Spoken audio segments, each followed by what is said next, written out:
We are back for another BG podcast. We're up to edition number 55, How Time Flies. Good bit of boxing to discuss tonight. Possibly not the busiest show that we've ever done. Limited boxing going on next week, for example. But we're going to get into it, and we're going to start by discussing all the action from last week's card, which, of course, has to be started with none other than Kell Brook versus Errol Spence. Going to begin by bringing in panelist Jay. Jay, give us your take on the boxing from last week, mate, and your thoughts on that main event, I guess. Well, good evening, gentlemen. Hope you're well. What can I say about it, really? A lot of things came true that we thought might come true, in the sense of his weight coming down in weight. Was there going to be issues with the southpaw, even though he did say that, you know, he could handle southpaws easily, Kell Brook. He started well. I think he looked good. He was countering pretty well. His footwork looked good. At times there was a bit of an issue with the southpaw stance from Spence. The feet seemed to tangle up a little bit, which made him look a little bit awkward, Kell Brook. I noticed that what he tended to do when he was in orthodox, and he tended to hit his jab, and then when he goes for the right hand, he moved his right foot with it. So like Amir Khan does when he's charging forward, he tends to move both feet like he's marching towards, which is very, very unlike Kell Brook. Spence worked the body early. Every time he got in close, you could see he was targeting that body, which is obviously something that they talked about and that they'd worked on, in the hope that the coming down in weight would obviously affect him. But first few rounds, I thought Kell did really well. Looked kind of in control. Didn't really look out of his depth. Thought, you know, there's a good possibility he can go on and win this. Spence at the same time didn't panic. Didn't rush his work, you know, didn't look out of his depth, just kept his pace, kept what he was doing and kept his head down. Then we got through to halfway through the fight, and then it started to turn. The 6th and the 7th were definitely a turn in the tide. Kell Brook seemed to start to lose the energy. The energy started to sap out of him. And then his movement got a lot slower. His output wasn't as good. His hands weren't as quick. His hands weren't as high. And that's when he starts to get caught. And he got caught too much. And that's when I think Spence got a lot of belief from that and looked to it and thought, right, now I can really step on it and start to win the fight. And then obviously we saw what went on. He started to take too many punches, especially on that right hand side, because that right hand for Spence was open for him on many occasions going throughout the whole of the fight, but even more so when he started to tire a lot. Definitely. What do you think it was, Jay, that was the turning point in that fight, in that 7th round, when it started to slip away? Do you think it was some of that body work and that sort of stuff? I think yeah, it was the body work. I'm opposed to the idea, which I've heard a lot, where his passion or his heart was going. I don't believe that in the slightest. I just think the weight told. The weight definitely told, because it had one. I think it was like the 8th, and he looked like, I tweeted, I hope he's taking a rest, because he literally stopped working. He just stopped, and that's when you knew, if he's not taking a rest, you know that his tank's empty, and now he's going to start to struggle, and now he's really got to really dig really deep, because Errol Spence got that second wind and started to push on then, and could see light at the end of the tunnel, and could obviously notice that Kell wasn't throwing the output, or his movement, as I said, or his hands weren't where they should be at that point in the fight. That's when you should get your second win. You should start to really push on, because it's a critical stage in the fight. Yeah. What did you? Interesting what you're saying there about heart. I mean, a lot of the conversation at the end of the fight has related to, did he quit? Did he not quit? Should he have fought on, etc. What did you make of Tony Bellew's post-fight comments, where he came out and was relatively critical, I would suggest, of Kell Brook? I've heard this a lot about Kell Brook quitting. I'm totally against it. I'm totally against that idea. You have to realise that boxing is a sport. You know, we're not that okay. They call themselves gladiators, but they're not gladiators. They're not fighting for their lives. You know, it's a sport. They're athletes, and if he cannot carry on where he's seeing double vision, which he's obviously had it before, so he's experienced and he knows what it is. And I think it's horrendous that people say the guy quit. The guy has got a life out of boxing. Boxing is his job. If it was a footballer and he damaged his ankle, or if it's an athlete and he's doing 100 meters and he pulls his hamstring, he stops. He doesn't carry on because he knows he can't, you know, perform to the best of his ability. So I think it's crazy, and especially, but you know what, I find Tony Bellew a contradiction in terms, because he talks about, well, I'm a gladiator and I wouldn't have stopped and I'd have carried on and this is why I worry. But at the same time, he also says, all I want is to go home happy and healthy to my family and to my friends and to my kids. And he said that in that interview, that post-fight interview, that you know, I'm glad he gets to go home and see his lovely kids and etc. etc. So what do you want? The guy, boxing is a short career, like any sportsman. It's a short career and they have to make the most of it. But there is no way that if he's not able to fight to 100%, why would you carry on? What, for honour? For that's a ridiculous notion. And to say that in this day and age that someone would fight on with such an injury and risk the damage of further injury through, you know, brain issues or being knocked out horrendously. I mean, it's nonsense as far as I'm concerned. This warrior code, this gladiatorial attitude, I think it is just ridiculous. We need to remember that they're professional athletes, you know. 100%. Yeah. I think that's a very fair summary, Jay. Moving forward, just give us your take on the future. Kell Brook, you know, do you expect to see him fight again? What weight class, what fights, and what about Errol Spence? Is he a real star for the future? As far as Kell Brooks goes, it's all dependent on this eye injury, how bad it is. You know, he's had it in one side, unluckily, and unluckily again, if I'm led to believe, he's got it in the other side as well. He's not going to be out for a while. It's going to take a lot of recovery. Has he lost a bit of a mental edge, which Tony Bellew did, you know, point out to, that perhaps, you know, his head going into a fight, there's always that worry that could happen. He says, Kell Brook, that he's going to get back on the horse and he's going to get down to it.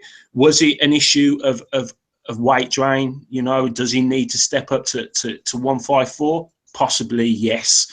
But I also think that Kell Brook hasn't been managed greatly, or his career hasn't really gone to plan.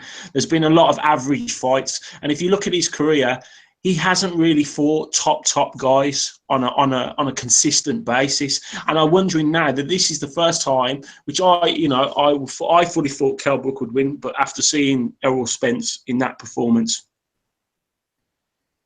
was that he really had to step up to a very high level, and perhaps the years of being pitted against underperforming fighters or average fighters are sort of caught up with him. And now maybe it's coming to fruition that a friend said to me, you know, he's finally being found out that he's not the fighter that he's hyped up to be. I don't know. So I think a lot depends on injury. Will he step up to 154? Other fights there? Has he made enough money to think, you know what, I've done my bit.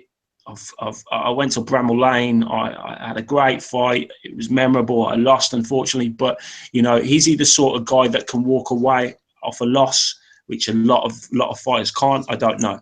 Errol Spence, well, it's open for him now. It's you know, it's there for him now to dominate the division. Will he? I don't know. The fights are there. Thurman, Pacquiao.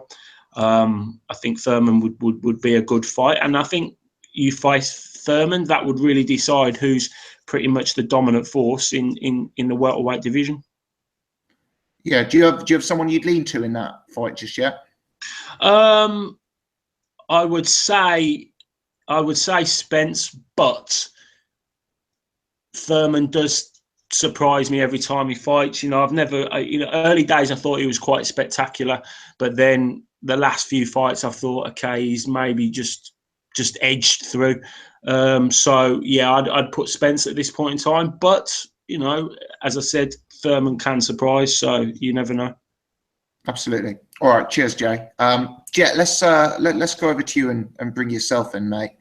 Why don't we start by talking about your take on this quitting business? You know, unfortunately, it's become one of the major topics of the night following on from the fight, and you know, the perspective as to whether Kell Brook quit or not. So throw your hat into the ring on that one, mate. Yeah, can you hear me? Yeah, loud and clear, mate. Yeah, I mean, I've been seeing a lot of tweets and a lot of comments on social media, YouTube and whatnot. And Ultratech Sports done a video on 1,000 subscribers special or something like that, and I was listening to it, and I just thought, for me, people consider it quitting. I think it's saving your health and saving yourself for another day. And you look back to the Dominic Ingle pullout in the Golovkin fight, and he obviously took him out, and he said this one wasn't as bad as the Golovkin one, but it was definitely, definitely hit him in sort of when he took the last knee. And for me, it's not worth taking an absolute pasting, and losing an eye, because when it comes down to it, you want to see, regardless of boxing and whatnot. If he retires, he wants to be able to see and be healthy. He's obviously got I think he's got a missus. I'm not sure he has kids, but he's got a potential family to look after and people to provide for. And for me, he's made his money in the fight, win, lose or draw. And for me, it's just it's absurd that people actually say he's quit. I know Terence Crawford said he quit on Twitter. Gervonta Davis said he quit on Twitter. So I don't know if you guys have seen the tweets, but it was as soon as the fight ended, they tweeted he quit. I just thought it's a bit it's a bit sad. I think people should have a lot of respect for Kell Brook. He didn't have to come down to 147 to fight Errol Spence. Whether or not people agree that it was mandatory and he was ducking him and whatnot, that's all a different question for a different day. In terms of coming down, Eddie Hearn has obviously said, I didn't want him to come down and fight Errol Spence, who's a very, very dangerous fighter at 147. I don't think, I wouldn't call it quitting. I'll be honest. It's saving yourself for another day. People say, look, Tom's saying in the chat, he quit, but for me, he's just saving himself for another day. It's not worth the entertainment for the people. The people.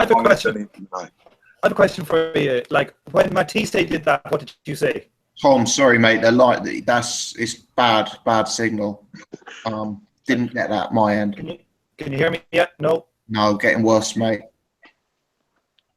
Okay. Yeah, let's continue with you, mate. We'll come back. We'll bring Tom in next. Where were you, pal? Yeah, it was just. I just think he saved himself for another day. Where people saying obviously he's quitting the chat, but. I just think if your eye's gone and you can't see someone, it's pointless you taking an absolute beating for no reason. He's already had one beating in his previous fight. If he had a fight in between and he didn't take a beating in that fight, then I understand. But it was two back-to-back beatings almost. And, I would say after round 7, it was he took a bit of a hiding, Kell Brook. And for me, if that was a fully fit Kell Brook, I do think the weight really, really affected him. If that was a fully fit Kell Brook, I think he wins the fight, with a bit in hand. To be honest, it was Errol Spence didn't really adapt. I think he adapted because Kell Brook was fading really, really bad. After round 7, he was completely gone. After 6, the fight was the writing was on the wall, and he adapted well. But in terms of how much he actually adapted and Brook faded, I think Brook faded a lot more. And he really struggled at the weight. And obviously he's tweeted, he said he's going to come back, and he's looking at 154. For me, me and Paul spoke about it on my live show, and I think it's very hard to see where Brook goes. 154, the guys are naturally bigger, naturally stronger, and yeah, it's going to be tough. I find it really, really hard to see where Brook goes in terms of success. He can go somewhere and fight at British level or European level or even the fringe world, level guys. But yeah, Demetrius Andre, Erislandy Lara, those guys, they're just too big, naturally stronger, naturally bigger, and Brook's going to really struggle. And if those eyes are hampering him, he's going to have a real tough night to work against those guys. Yeah. Do you think, I mean, it's kind of a strange fight with the sense that Errol Spence was probably badly down at halfway and then appeared to take over in the second half of the fight after something potentially went wrong with Kell Brook. Do you think it's kind of hard to weigh up just how good Errol Spence is after that fight? I mean, you know, one could make the argument, and I'm not necessarily making it, but one could make the argument that he was quite badly behind in the fight and he was getting outboxed by Kell Brook until Kell sort of ran out of gas, whether that was due to injury or due to weight, etc. Do you kind of think this leaves Errol Spence in a, you know, it's kind of difficult to assess how just how good he is off the back of that performance? Yeah, I'd have to agree to that with that statement to an extent. I mean, you know, I think Irish Tom had it 5-1 or something like that to Kell Brook at halftime, at the halfway mark, and I was pretty much with him on that. You know, I was watching it with my cousin. He had it about 4-2. And I said to him, you know, Errol Spence is average from the outside. He's very average from the outside. Kell Brook was, you know, boxing rings around him, to be honest. He was making him look amateurish at times, you know. Errol Spence was coming in and he was trying to hook, and, you know, Brook would come, he would take a half step back and catch him with a short lead left hook. He did telegraph it a little bit, Brook, but, you know, Errol Spence was very average from the outside for me, and it's difficult to tell how he's going to, you know, go against someone like a Pacquiao, someone like a Thurman. I would pick him against Thurman, but I'd pick Pacquiao against Spence. That's kind of my take on it. But I think Brook, you know, did very well, and, you know, for me, obviously the fight is what it is. Spence is the new IBF champion, but, you know, he did what he needed to do. I think he'd struggle against someone who, you know, has good punch resistance and has good conditioning and stamina. I think someone who could box from range, Pacquiao, maybe someone like that, who gives him a lot of angles, a lot of speed. He was struggling a lot with Kell Brook's speed in the first 6 rounds. So yeah, difficult to really say how good Spence is. I don't know. I don't know about him. I know Irish Tom put a tweet out saying he's on the hype train of Errol Spence. I'm certainly not on that. I just think he's a bit of an unknown quantity at this moment in time, but he's definitely a dangerous fighter. You know, you can tell he's got some good attributes. Can fight in close, and he's got he's a big puncher as well.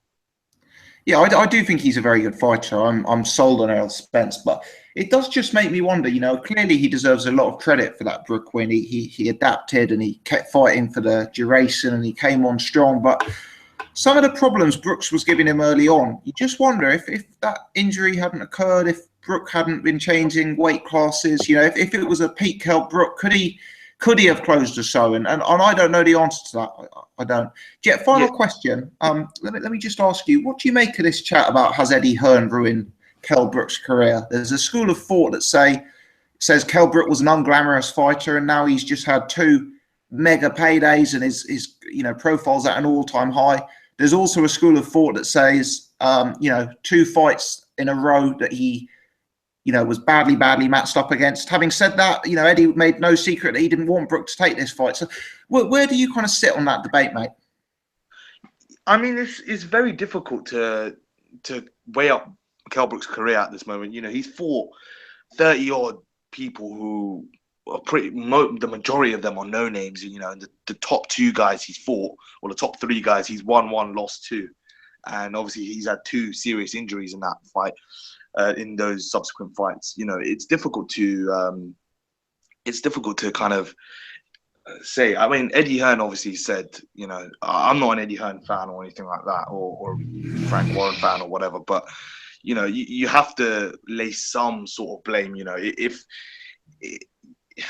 If Brook doesn't want the fight or he wants the fight, then obviously Hearn's got to make it. But there is an element of the team, I think, in terms of. It's not so much Eddie Hearn. I think it's Kell Brook's team. Dominic Ingle, his strength and conditioning coaches, all of his coaches in the gym.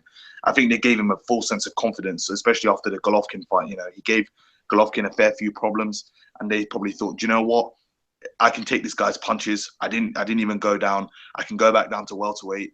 make the weight. You know, not he didn't make it fantastically. He made it well, but you could tell he was still trained at the weigh-in. And obviously they thought, you know what, if I could take Golovkin's punches, I can take Spencer's punches. And he got paid well, don't get me wrong, but I think his team have definitely given himself, you know, people gunning Eddie Hearn, rightly so. You know, you should have a go at him as well, but it's definitely the team behind him, Dominic Ingle and the rest of his coaches in the gym. They've definitely got to take a lot of flack, I think, for this injury or the subsequent injuries, both injuries. You know, they're definitely going to take a toll on Kell's career, because if he goes up to 154, the guys are just going to punch naturally harder. They're bigger guys, and you know, whether or not his style is speedy style will actually carry up. If he will carry up that speed up to light middleweight is a different question within itself. 100%. Okay, cheers for that, Jet. Paul, let me bring you in, mate. First and foremost, very good to have you back on the pod. Give us your take on this fight and any thoughts you have following on from it, mate. Yeah, cheers, Tom. Good to be back. Yeah, I mean, as I kind of said just after the fight when we did that live show, it's kind of I kind of thought Kell looked really good early on. Really, kind of like I'm only going to echo really a lot of what everybody said. Looked really good early on.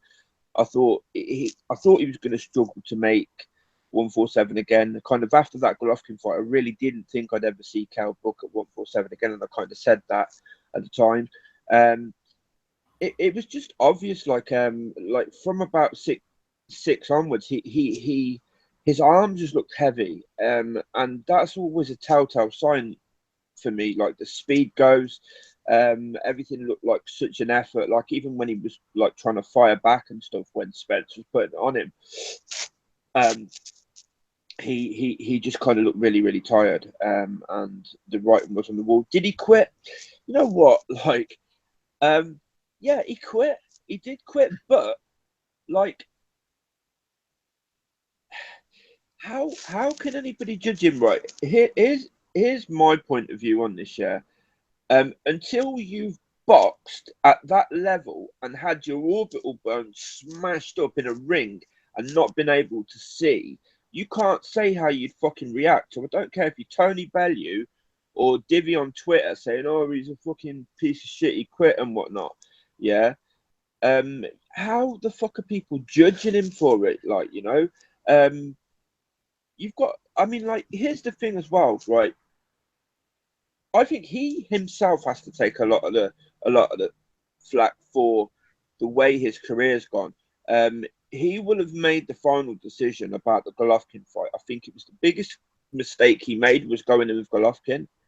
A lot of the fighters, if you look throughout the last sort of like 5 or 6 opponents of Golovkin, a lot of them haven't looked like the same fighters afterwards. The ones that have had, you know, quite nasty beatings: Willie Monroe Jr., Curtis Stevens, Rubio. I know Rubio was getting on a bit anyway, but I don't think Rubio has been seen again since that. Even Martin Murray hasn't looked like the same fighter after the Golovkin fight that he did before, for me. And you know, like, I just think it was a really bad move. You can't slag him off for quitting. I mean, I think the guy has got kids, and I think he might want to actually see them at some point. So, I mean, that really sums it all up for me. At the end of the day, it's entertainment. Boxing fans are kind of very fickle. You know, like 1 minute, you know, they're talking about it's entertainment, it's just a business, and then the next minute it's kind of like, you've got to go out on your shield and whatnot, blah, blah, blah. Well, if going out on your shield is like having something happen to you, like guys like Gerald McClelland, you know, Michael Watson. I saw that Ultra Tech sports video that Jet was talking about, and he was saying, you know, like, if people would have come to somebody like Michael Watson or Gerald McClelland and said, you know, like, if you give this your all, you're going to end up sort of like handicapped, you know, would they have wanted to carry on? And that's and you know, this is what we're talking about here. I don't think anybody can slag Kell off for for being in that situation and not wanting to carry on fighting. You know, until you've been there, you can't tell how that's going to feel. You're being punched by somebody that has been trained to punch with good technique for their entire life. And, you know, it's just, I don't think you can really judge him for it. It's as simple as that. Yeah, 100%, 100%. I agree with you, Paul. I think that's a well put forward case, definitely. In terms of the sort of other conversation that's been going on about Eddie Hearn and whether he has ruined Kell Brook's career, I know you said that Kell would have the ultimate sign off, but in hindsight, was it a mistake, you know, not to take maybe go down the Al Heyman route sort of 2 or 3 years ago?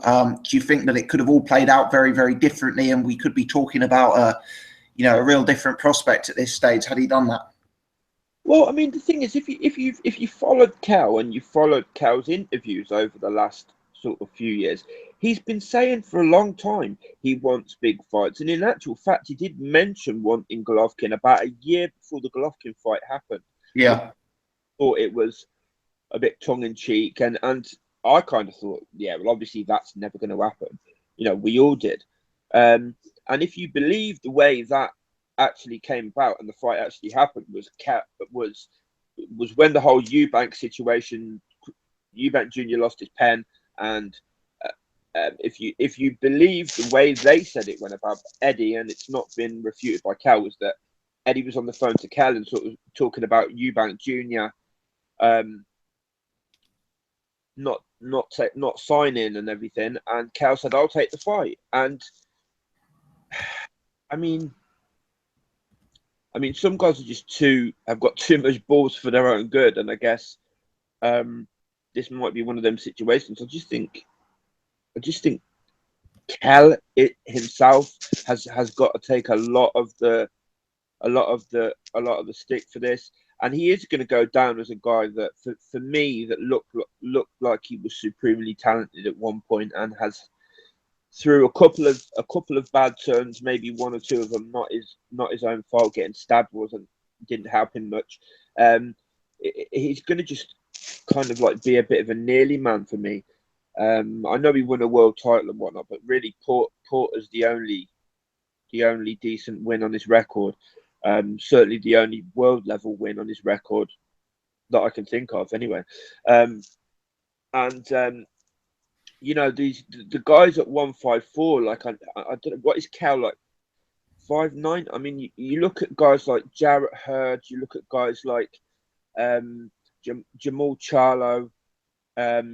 These are 6'1", big fucking lumps. Demetrius Andrade, again, I think is about 6'1".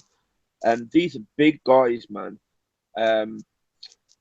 And so, yeah, in all honesty, I kind of I don't know where Kell goes from here, in all honesty, which is kind of odd, you know, like considering he was just a world champion only like a week and a half ago. But it's one of those situations. I think there's other fighters in the sport at the minute that are in that same sort of situation. It's kind of like guys that are not really big enough for the weight above, whether it be in height or power or chin or whatever, and yet they're struggling to make the weight they're at, you know, and that's kind of where he's at, I think, at the minute. Yeah. No, it'd be fascinating to see how it all plays out. But no, that's good stuff, Paul. Cheers for that, mate. 150 of you guys watching live now. Not very many of you have hit the thumbs up yet, so help us out by hitting that now, and hopefully we'll get a few more people seeing this and joining live. If you are new, as always, do subscribe. Let's bring Irish Tom out. It's time to let him out of his cage. Irish, let's give us a sound check, mate, because it was a bit ropey earlier. Testing. Can you Very hear me? good, mate. Very good. So there you go. I couldn't quite hear what you were trying to get in earlier, mate. So I don't know if you want to go back to that, or if you just want to let loose on any of the other topics we've discussed. Yeah, well, I was just going to say to Jet, like saying that we can't say that Kell Brook quit, or it's harsh to say it, but I think people said exactly the same when Matisse took a knee. Probably, I can imagine UK fans not being as understanding for him as they are being for Kell. Because the one thing we can definitely say is that Kell quit. And people might find that pejorative, but like that's just a statement of fact. Now, whether we think it's understandable or reasonable for him to do it is a separate thing. My take on it, like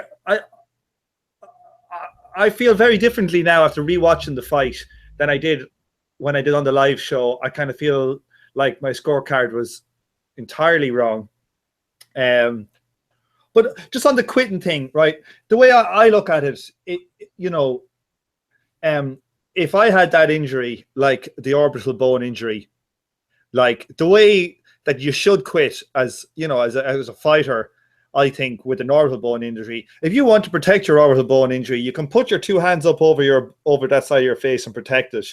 And you can go back to the ropes and you can let the guy unload 10 shots on you and don't respond, and the ref will call it off. That's getting stopped. I think that's the wrong way of looking at it completely. I mean, firstly, if you're going to quit, why let someone whack you 20 times if you're going to quit? It's just illogical. Secondly, like, I'm no doctor, but if you've got a broken orbital bone and you've got your hands in front of your face and someone like Errol Spence is punching you full power on the glove, surely that's still got a risk of causing that damage. Do you know what I mean? Yeah, like I very much like, thing is, you do hear these things, but like, let's look to the history of boxing. Like, there's people that say, like, when Jack Dempsey knocked out Jess Willard, he shattered his orbital bone in the first round, and he went on and fought for 7 or 8 rounds, taking hellacious heavyweight punches. And that was at the time of when you knock a guy down, you didn't have to go to the neutral corner. It's when they actually changed the rule. That the beating was so horrific that every time he'd half get up, Dempsey would hit him right on the same place. And he didn't lose an eye. You hear these things about losing the eye. Now, I think Kell should, I do think he quit. I'm just talking about if I was a fighter and I didn't want to have people say I quit, what I would do in that situation is I would protect my eye and I would take the punches, and then just not respond and let the ref call it off. That's just what I think is what that kind of warrior spirit would do. I think that there was a bit of a quit in that. I know his eye was bad. I think I've seen a lot of fighters fight on with a lot worse eyes. And I just think looking back, there was a bit of quit in him. He did quit. Yeah, I mean, I think Paul said it. You've said it. I have to agree. He did quit. I guess a better question is, rather than is he a quitter, is does he deserve stick for quitting in this incident? And my personal perspective is no. I've got to say, I think just staying in the ring. I don't think covering up and taking punches and hoping the ref jumps in is a warrior's spirit. I think that's. I just think that's. Yeah, but there's lots of things you can do to like. I'm not trying to be an asshole about it. I don't agree with this thing about if I was in the, what would you do if you're in the same situation? Because we're not fighters. No, true. Yeah, and we couldn't do any of the stuff they do. Yeah, so it's kind of a moot point. Like, and I just think that there are lots of ways people have. Lots of ways of trying to survive in a fight. Yeah, you can run around the ring. You can turn southpaw and hide your eye, because he was getting jabbed on that eye the whole night. You can try and protect it. You can put your glove over it. You do see fighters that go through. And the other thing is, his eye wasn't fully shut. Like, I've seen fighters with eyes completely shut fight on. So it wasn't that he couldn't see. I think it was the fact that it was a bit disorientating and he was worried about his eye. But like, I just think there are ways to quit, like, that look better. If I was going to quit, if I was in Kell's situation, I think there are ways that look better. You could like turn your back in the middle of a thing after you get hit hard. If you want to be clever about how to quit. You know what I mean? I just think. Just say something. I think some of the points you're making, Tom, are seriously insane. I don't know if you're on drugs tonight or what. I mean, if you're gonna put up your hands, you're still gonna get hit. Yeah, Yeah, but not on that part. It's like if you broke a rib, you keep your arm down and you take headshots. This is what people do. Yeah, but why risk that? Why would you risk that? There's a difference between, you have to call it quitting. Because fighters do that all the time. But when I say, for instance, when Nicholas Walters fought Lomachenko, he quit. Do you know what I mean? Quit. When Durrell the other day got hit after the bell, he quit. He looked and he went, "Nah, I'm not having it." Yeah, they're much worse quits. Like, if we're going to talk about the whole scale of quits, they're not all. If you've got a career-threatening injury, and not just career, a lifestyle-threatening injury, why would you stay in a fight where you could possibly enhance and damage that even further? It's insane. You wouldn't do it. No one would do it. People do it all the time, I think. That's the thing. Like, he's not getting compared. He's not getting compared to, like, a journeyman, right? He's getting compared to the top-end guys. Like Andre Berto fought for 10 rounds with 2 fucking closed eyes. Yeah? So that's who you're getting compared to. And you can say whether is that I'm not saying that, like, all I'm saying is that, like, if you don't want to get called a quitter by boxing fans, like, there are things you've got to do. Like, and I'm not one who wants guys to go out there and get their heads taken off. Like, if I was Kell, I would have tried to have quit in a way where it wouldn't have affected my career, because I think this will probably affect his career. But is he thinking about that at the time, though? Of course he's not.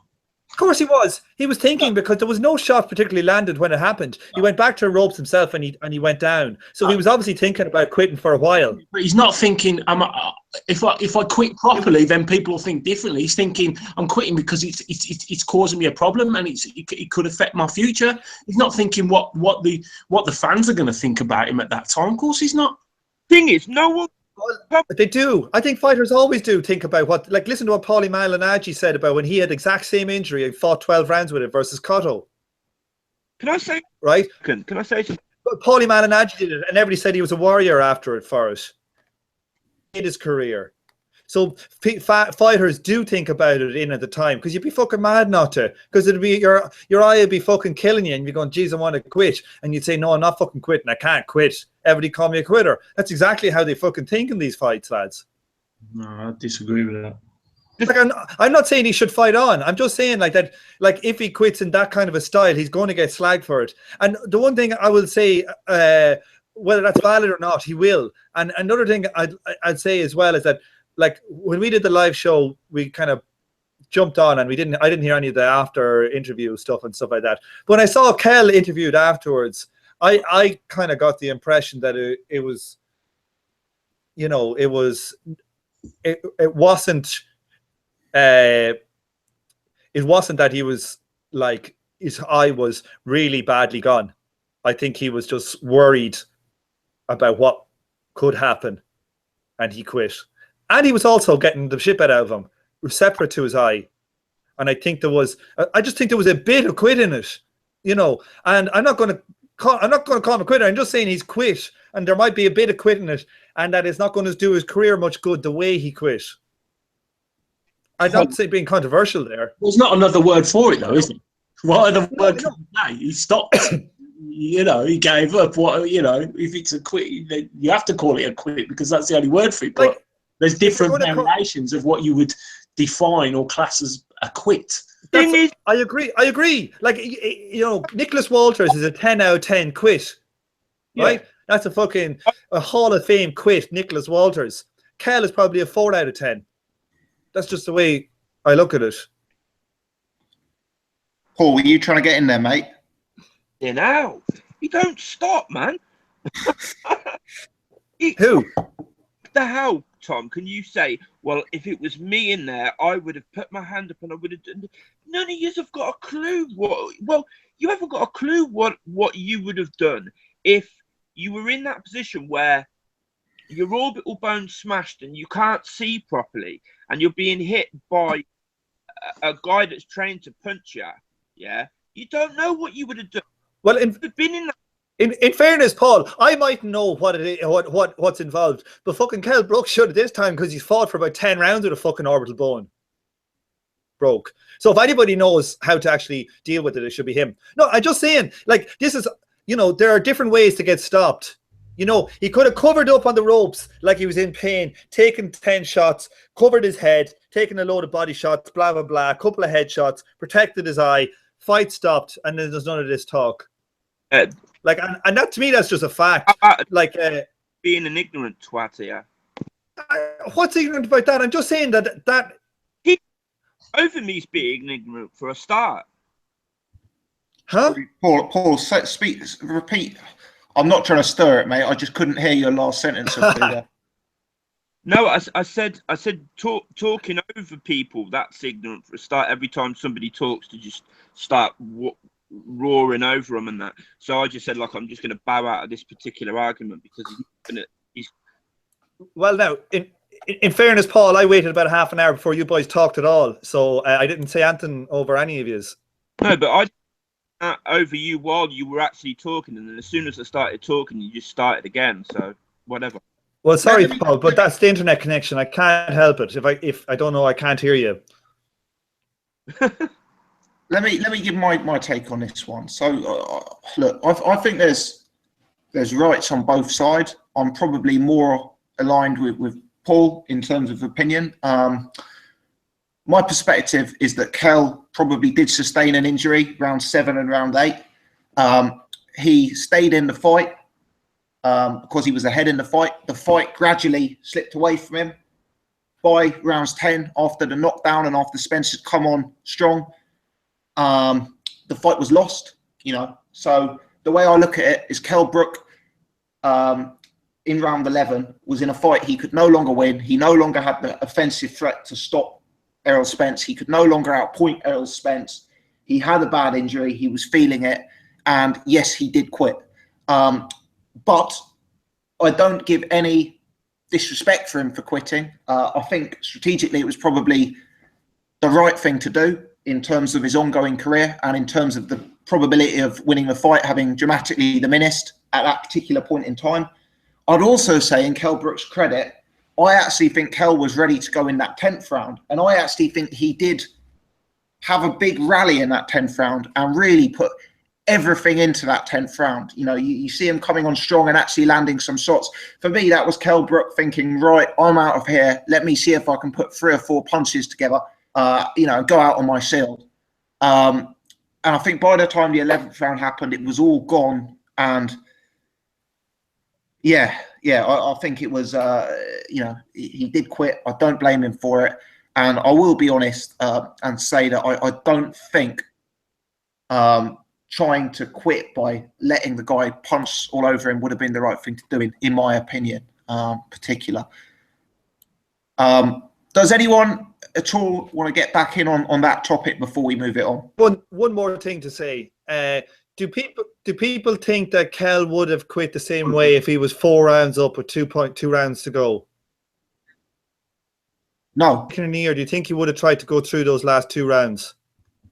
Yeah, I do. So I actually think the state of the fight is very relevant, though, Tom. I think the fight is far more excusable given that the fight was gone. Sorry, the quit was more. Then if you say that, then it is a quit, like, and you know, and it's probably a circumstantial quit. He did it based on how he was positioned in the fight at the time. I don't want to say any more of it like that because I'm not going to. I've come on because I think. I've said it because I think there is some validity to it. That's why I'm saying it. I'm not out there calling Kell a quitter, and I don't think guys should fight to the death or anything like that. I'm just saying, like, there was some quit in that. Not the worst I've ever seen, but I think there was some. Because I do think if he was 4 rounds up and it was the 11th round in that same situation and he was knackered and he had his orbital bone in the same state, he wouldn't have quit in that round at the same, if he had the same physical state as he was at that fight. Because afterwards, when he was interviewed, he didn't look like he was as gone. And even some of the stuff he actually said, he said it wasn't as bad as the Golovkin one, but it was getting worse. You know, he actually said that. He said things like that. So I just think that some of that was a quit. But you know what the fuck? I wouldn't be in there, and I wouldn't survive one jab of Errol Spence. But I wouldn't mind saying one thing, not related to the quitting thing. I rewatched it anyway, and when I was watching it the night with it just shows you how strong this the propaganda of Sky Sports. So when I watched that and I was hyped for the fight, and I thought Kell was fucking 5-1 up in the first 6 rounds, and I watched it in the cold light of day yesterday. I watched the replay, and it was still Sky commentary, but I was kind of more neutral because I wasn't so G'd up for the thing. And to be honest with you, I had Errol Spence 4-2 up after 6 rounds, and I had Kell losing wide by 7 points. So the commentary was abysmal. When you're watching it live, you're so caught up in it, like I was, and even when you're aware of it, you're so caught up in it. In the end of the day, I think in the 6 rounds we thought that Kell was good. Watching it again, I thought Errol Spence won those rounds. He won the contest at the jab, and he won the battle on the inside.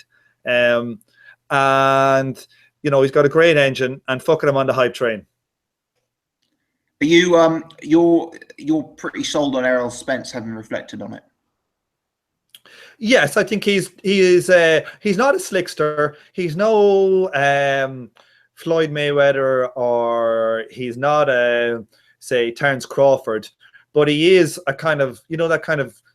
He's more like a kind of a Golovkin. He doesn't fight like Golovkin, but a Golovkin type guy who just basically he's optimal for his weight division, and he's hard as nails, and he's got a great engine, and he'll mill through people. Probably kind of like Tito Ferdinand or somebody like that. Okay, all right. Cheers for that, Tom. Right, I'm going to move on from Kell Brook now, because we spent 50 minutes on that fight, and I think it deserves it. It's a very, very big fight. It was one that we were all looking forward to. It's one that a lot of talking points have come out of. So let's go over to you for a second, mate. Can I just ask Irish Tom one question quickly? Of course you can. Did you say, because on the night before, you said, and the night of the fight, sorry, you said you had it 5-1 to Kell on the night. Did you say you had spent 7 points up? Yeah, like the night I watched it, I had Kell winning the 5 of the first 6 rounds and then losing the rest, so he was 1 down at the time of the stoppage. And this time I had 4-2 to Errol Spence in the first round, and then all the rest to Errol Spence. So I had it 8 rounds to 2 with a knockdown, so there was 7 in it. Yeah. Okay. I was surprised by the swing, but yeah, I can see 3-all. I can maybe see 4-2 to Kell on replay, but somewhere between 5 and 7 rounds for me.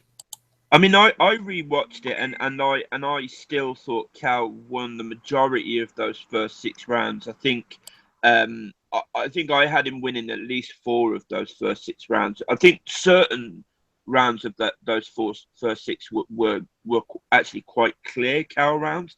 But yeah, I mean, it just goes to show that scoring is a fucking weird thing, isn't it? Like how someone can have like 5-1 to Kell and then losing 7 when they watch it the second time. I mean, it just goes to show, like, when everybody argues about scoring and stuff and like robberies and whatnot, it's very sort of like touch and go, and it's very, very subjective, because even the same person can just have a complete swing in the opposite direction. Do you know what I mean? Yeah, I do. Like I blame when I get my scorecards all wrong when I watch them live, and I invariably get them wrong when I watch live, is because the commentary sways me so much. I'm such a gullible fucker. When the Quigg Frampton fight was on, I was like, fucking bite me nails. Jeez, this is a close one. And then you watch it in the replay and you're like, wow, that's 9-3. And the same with the Tyson Fury fight. When it was live against Klitschko, I was like, oh, fuck, I don't know if he has it or not. And you watch it again and it's like 10-2. Sometimes you just get, maybe you're drinking and you're kind of all G'd up, and the Carl Froch is fucking waxing lyrical about how Spence is losing it, even though he's just landed 5 fucking body shots in a row. But like, I think people didn't Spence credit for his jab. His jab was fucking brilliant in that fight.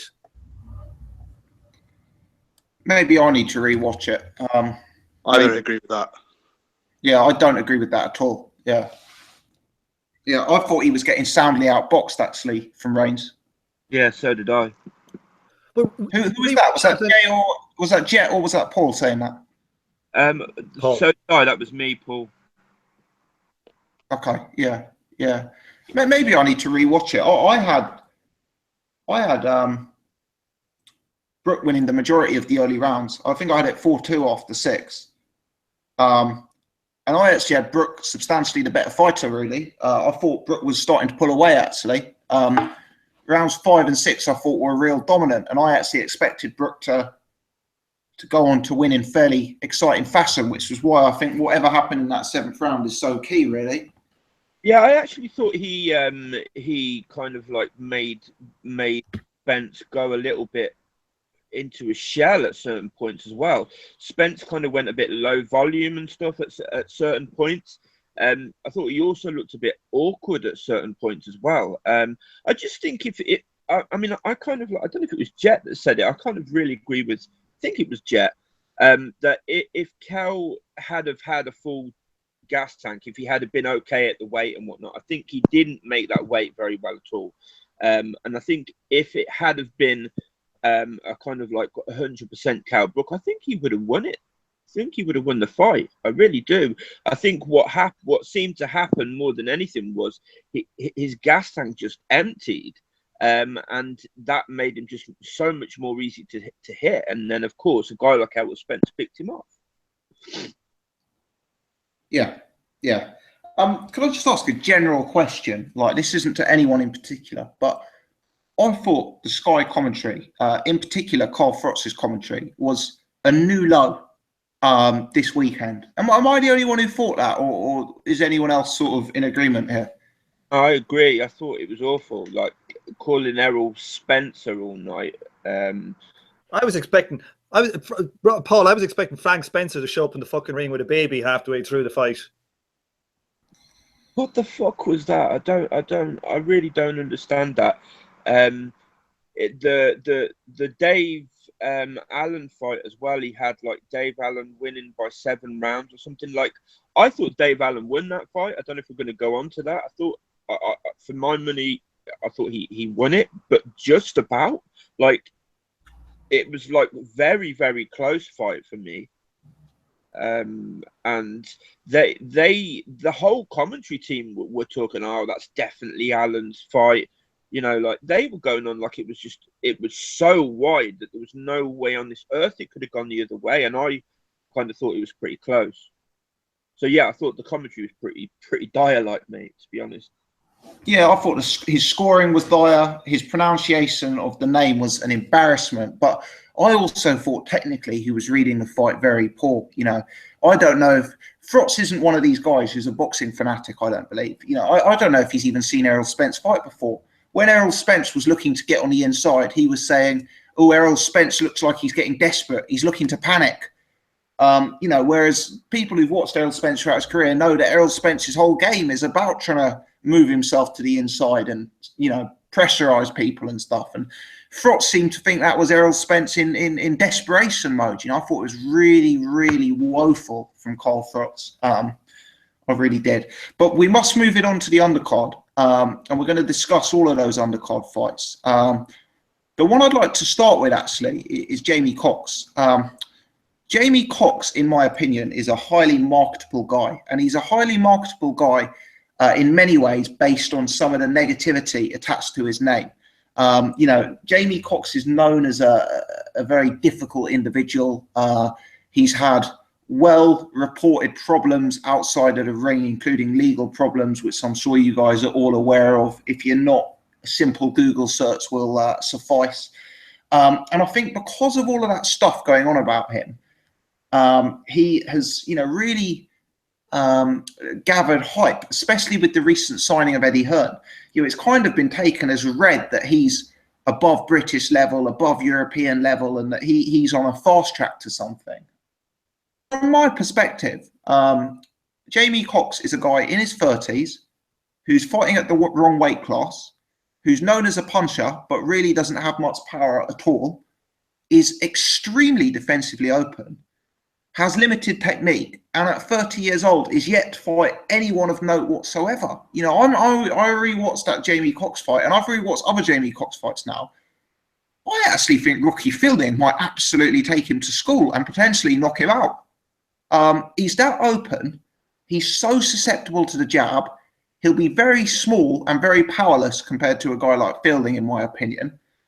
You know, I really think that I've seen nothing from this guy to make me think he's even a British title level fighter.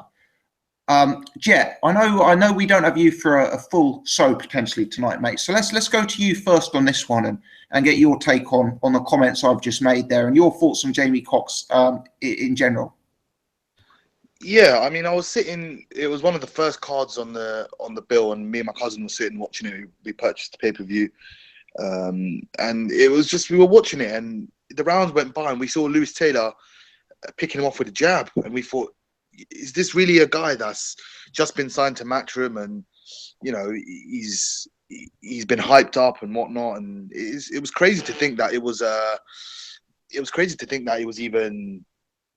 You know that was even a real. I don't know. It left me a bit speechless, to be honest. And yeah, I have to agree with you. He's defensively open. He looks like he has a lack of power. He looks like he's fighting at the wrong weight. If I'm correct, he was actually fighting at middleweight earlier on in his career, and he moved up to super middleweight. So I don't know what he's decided. He's moving up to super middleweight. I don't know what he's thinking or what his team is thinking. So I think it's because that's where the big fights are. You know, he's signed with Eddie Hearn. Hearn's got Callum Smith. He works with Groves. He works with the Gale. There's a higher chance of him working with Eubank than there is, you know, of Frank Warren. He works with Martin Murray. He works with Rocky Fielding. I just think that's where the money fights are. Yeah, I mean, I agree, but he hasn't really built himself into anything, you know, meaningful or relevant, I guess. I mean, he's only relevant because of the signing that to Matchroom recently and the hype that they've kind of afforded him on Sky Sports, if you get what I mean. But in terms of actually, as you said, resume or fighting style or anything, he hasn't done anything to prove any, like, you know, that he's above British level or he's even British level. He's a southpaw who does not use, you know, he doesn't use his jab. Let's put it that way. He throws wild combinations. So the stance is irrelevant. He wastes his potential advantage of being southpaw. He's very dirty. He doesn't, you know, he doesn't really. He's not a pleasing fighter. Let's put it that way. He comes in close and tries to give short hooks, but he doesn't really get any leverage behind them. He's an interesting fighter in terms of character, at least, but in terms of fighting style, he's not someone that's your conventional average Joe, is it? But, My good friend Ultra Sports always says boxing is not a game of top trumps. You can't simply look at one attribute and go Cox power 10, you know.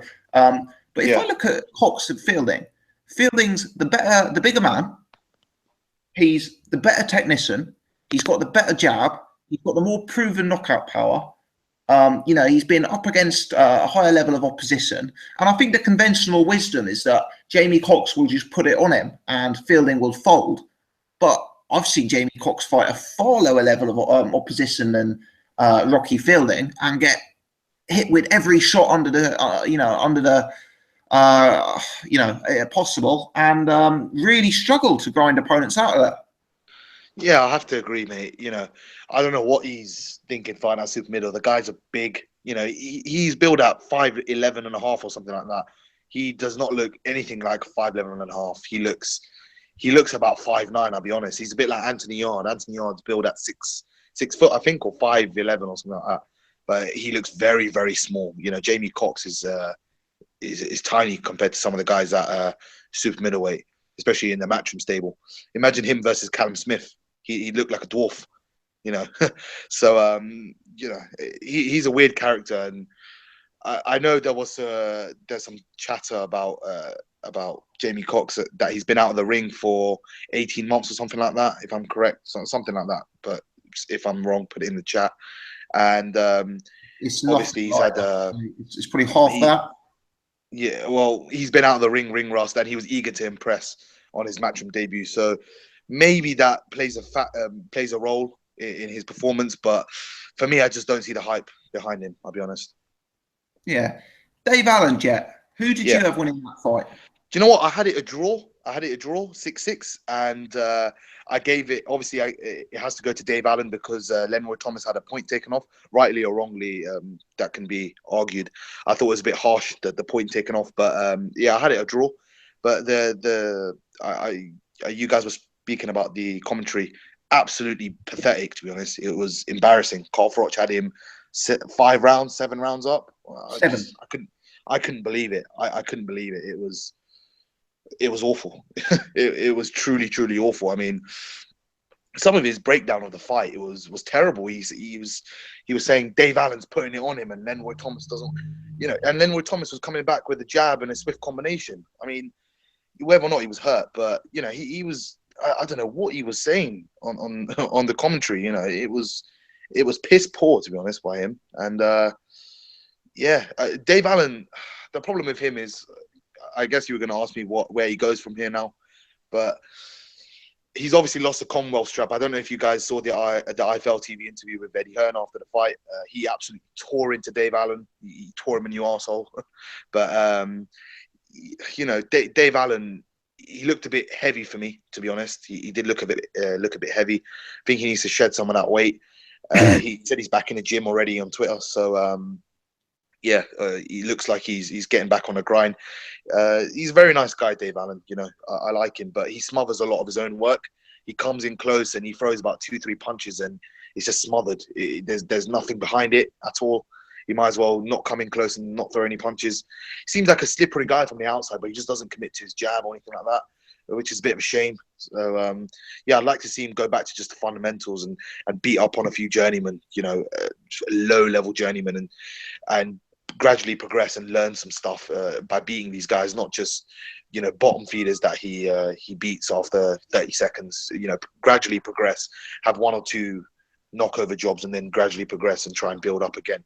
He'll probably go for the British against the winner of Sexton and Cornish. So, and I think that's a winnable fight for him if he can improve on the areas that he's kind of struggled in.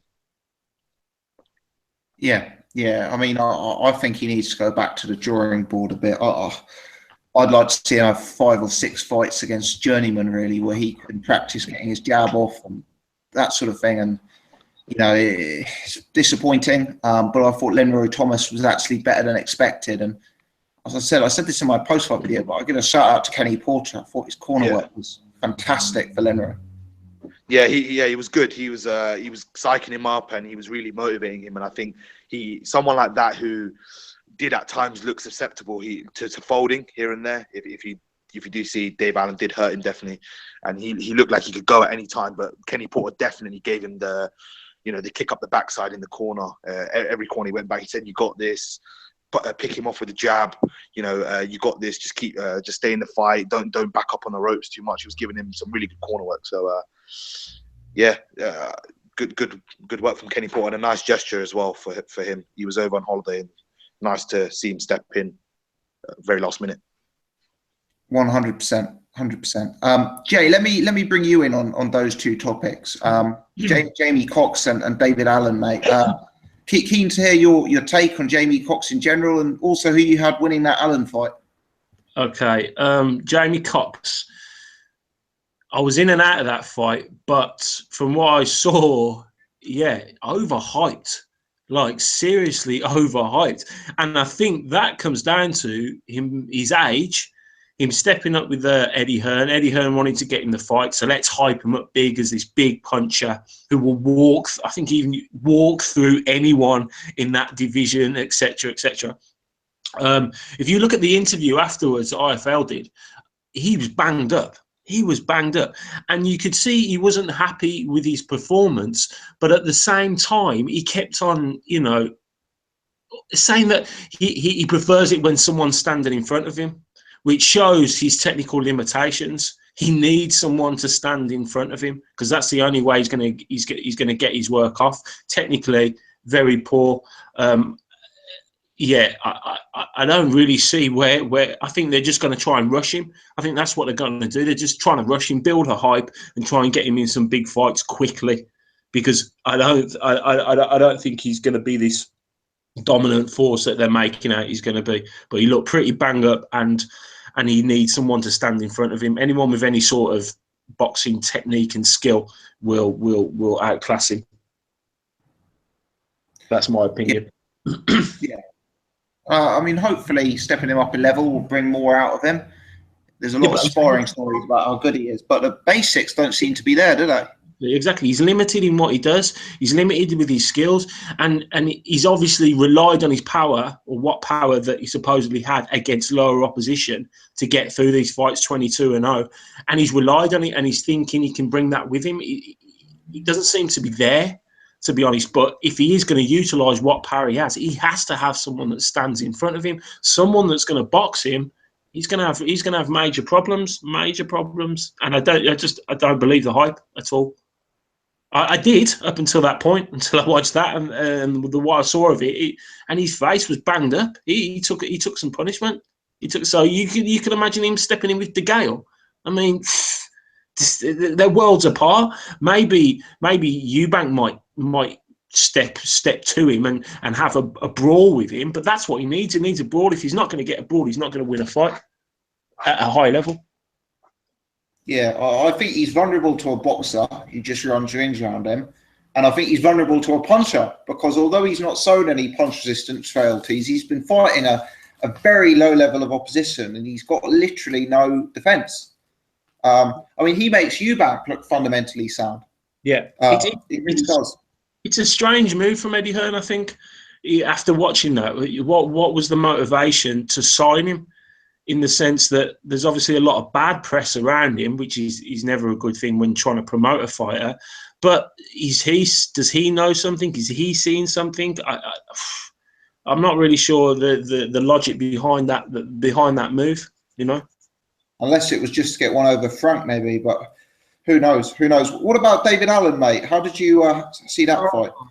God, it was painful. It was painful. And I think this issue with Carl Froch and Adam Smith going over the top with these fights, I think is purely from a television perspective, in the sense that it was a terrible fight. It was terrible. Dave Allen, I'm lost for words with Dave Allen because he has no head movement. He just doesn't have head movement. Glimpses every now and again, but predominantly he has no head movement, and he never has. And I was hoping that now he was in a full camp, etc., he would move his head a little bit more.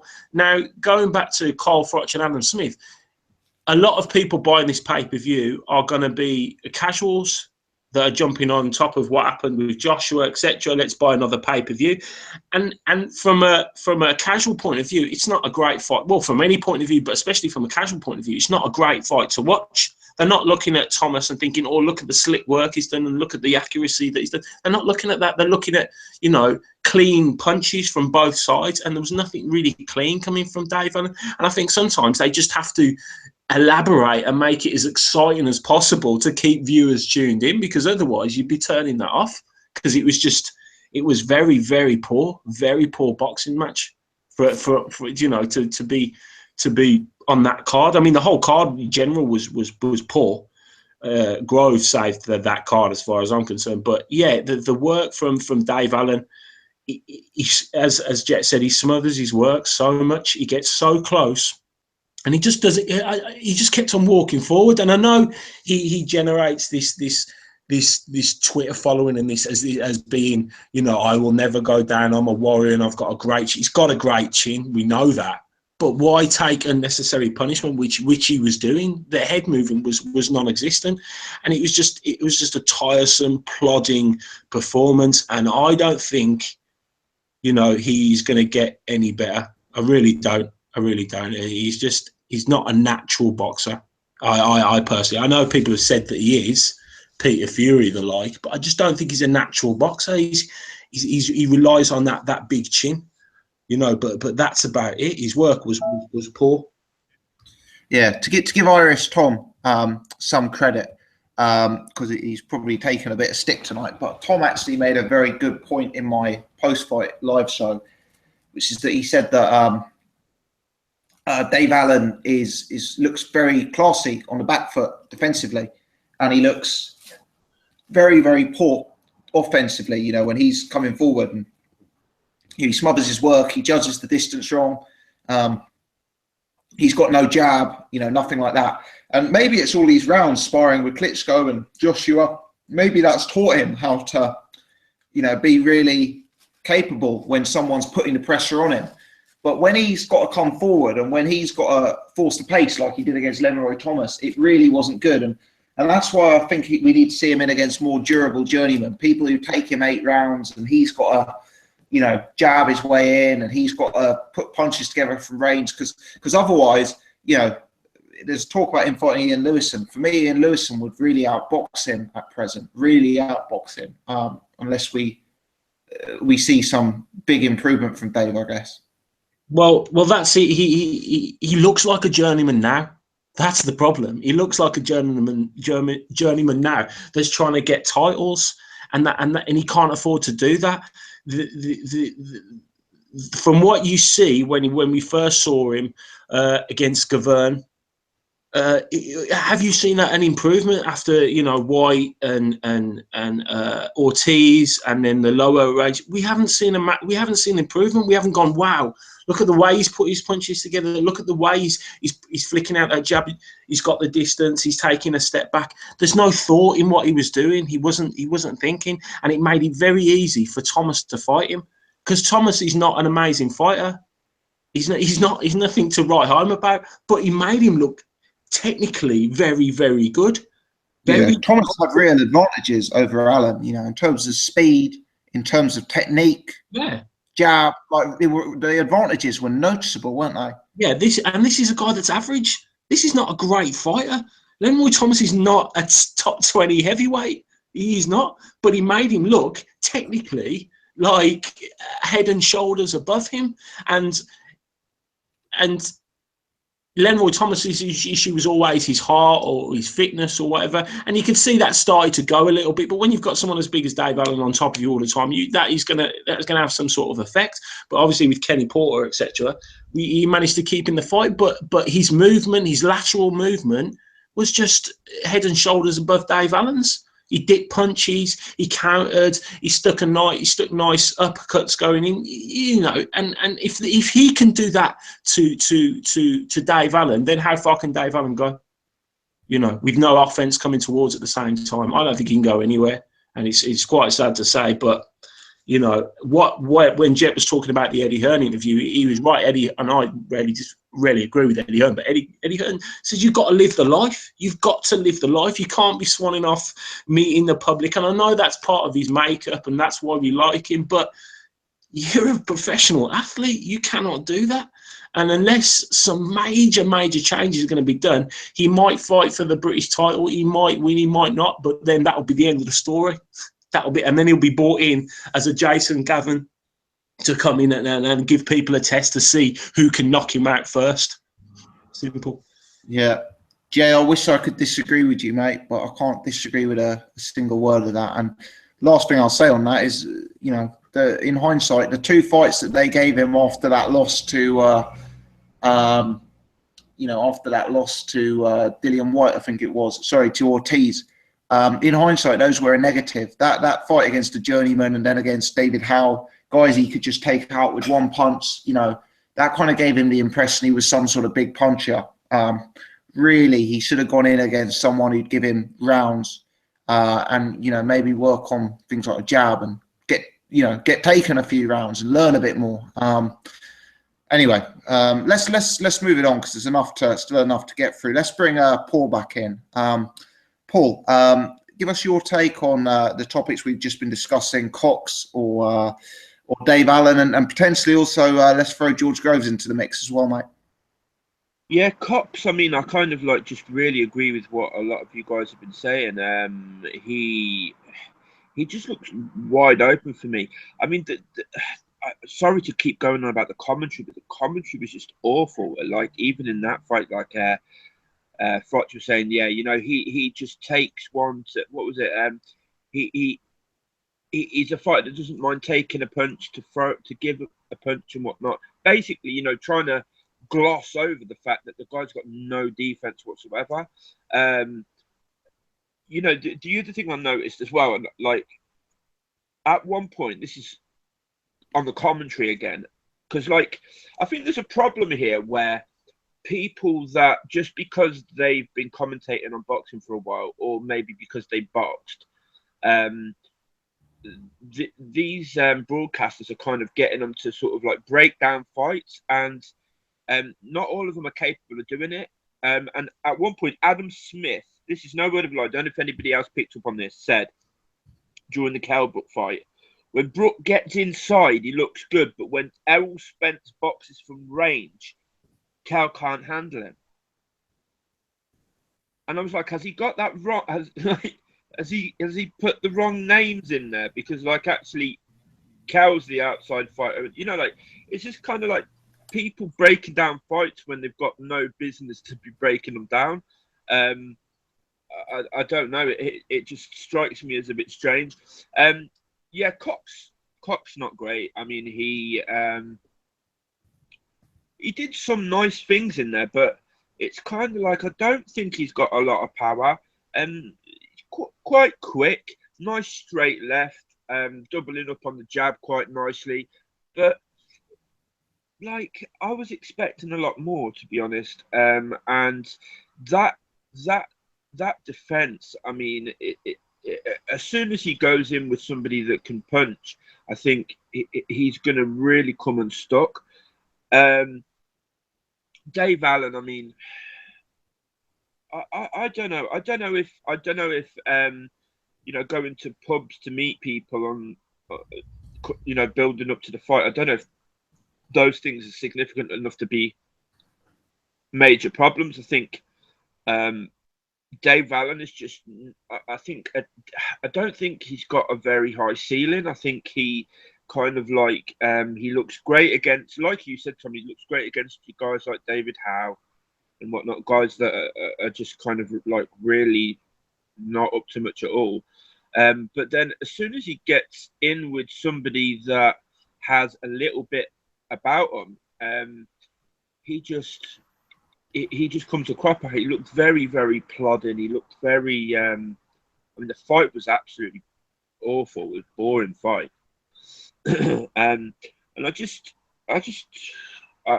I've got limited interest in it. I mean, to be honest, if I didn't come on to this podcast to talk about these fights, I'm not sure I'd want to keep watching somebody like Dave Allen fighting, because the fights are just boring as hell,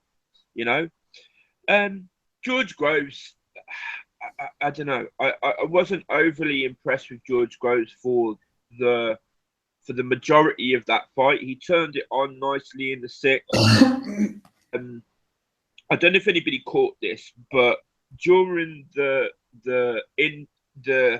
break between the first and second round, they went to George Groves' corner, and Shane McGuigan was saying something to him, which really kind of like made me start thinking about whether they're worried that he might be kind of a little bit shot.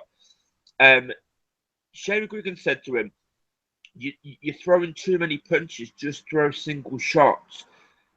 And I think he was worried at that point about obviously Groves' tank and stuff, him emptying his tank and whatnot.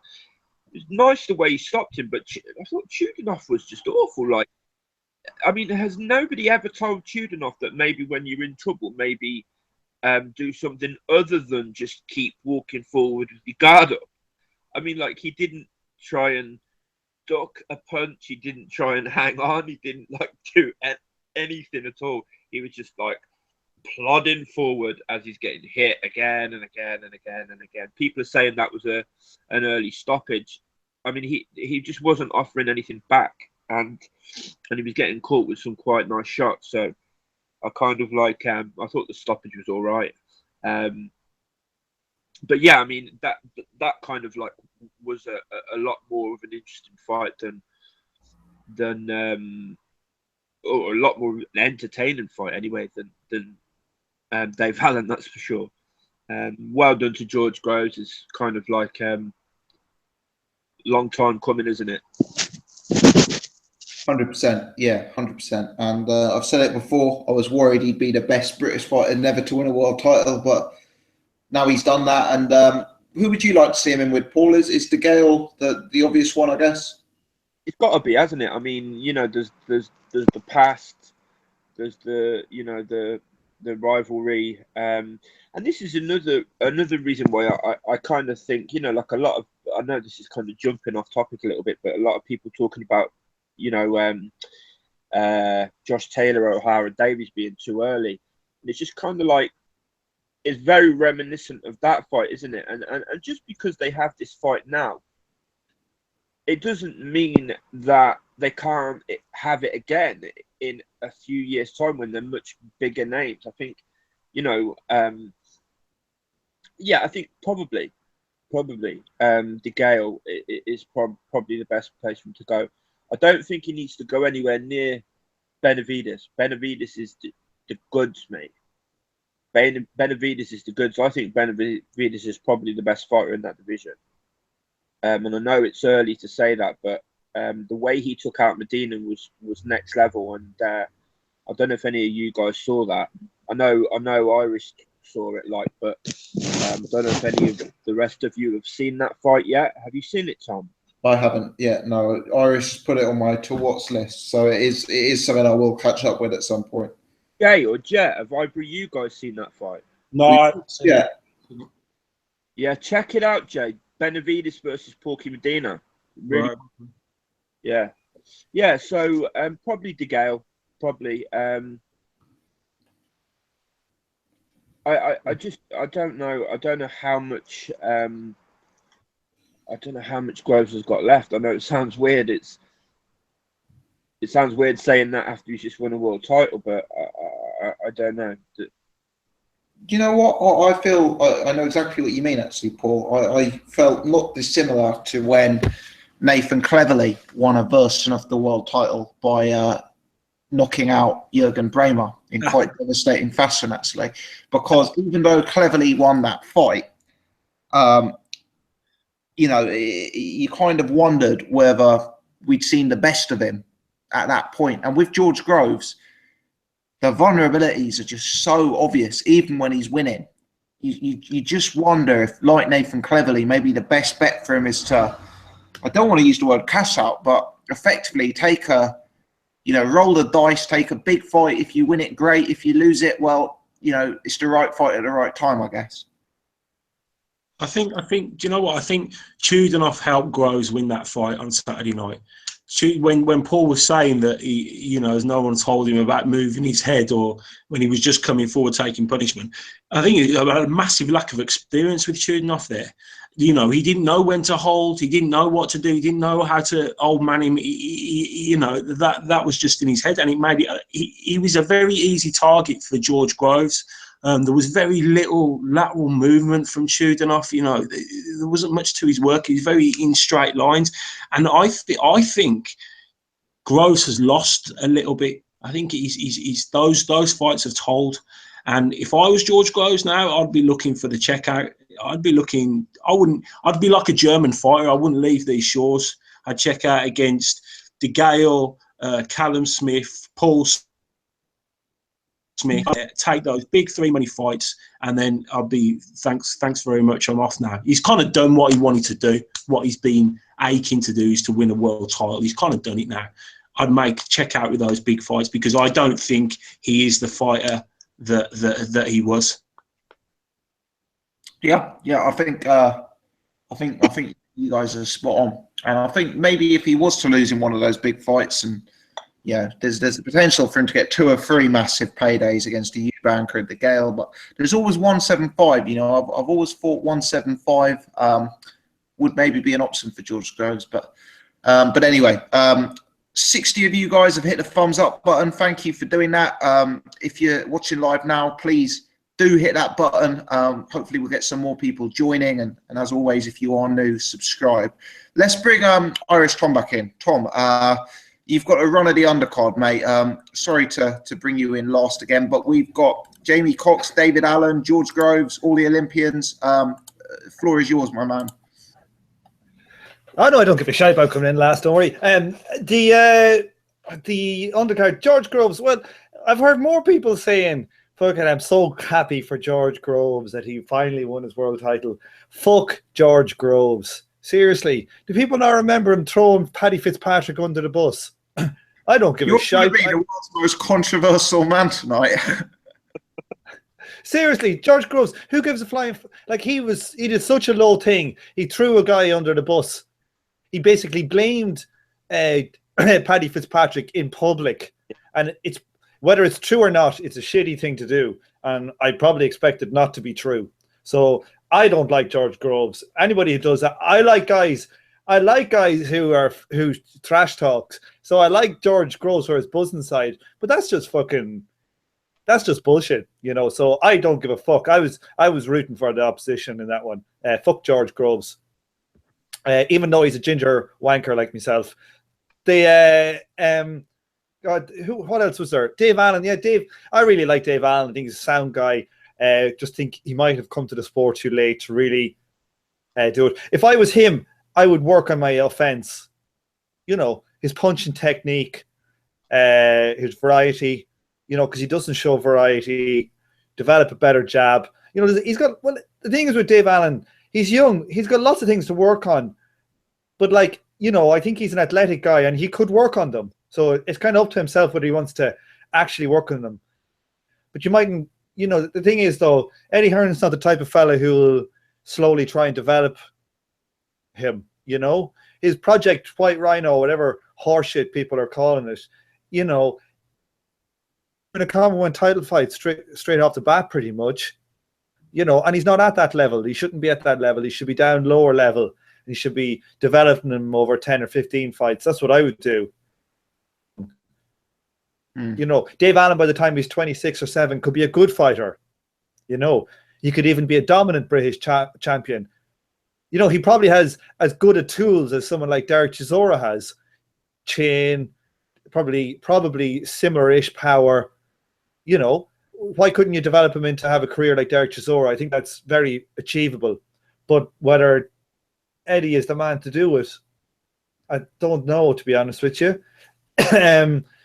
Now, you were on to me. I only saw Anthony Fowler fucking clear disqualification and watched the other two after, you know, maybe during the week. Well, like, I think the Joe Cardino one was, to be honest with you, it's a bit tit for tat. The other guy hit him first after the ref break, and he responded. So I don't think that one's too bad. But like the Lawrence Okoli one, he basically hit him on the floor twice. Yes. It was like, that is fucking, that is, you know, Mike fucking Tyson got disqualified for things that were worse than Anthony Fowler and Lawrence Okoli did. So, you know, they were pretty brutal. I'm just watching the Jamie Cox fight now. Like, you know, I think people are thinking, Lewis Taylor is worse than he is as well. I think there's a lot of that because people maybe haven't seen too much Lewis Taylor. Lewis Taylor has never been stopped. Points to Luke Keeler, Tommy Langford, Eamon O'Kane. You know, there's three fairly good operators. Probably of a similar level, or close enough level to say someone like what do you call a fella for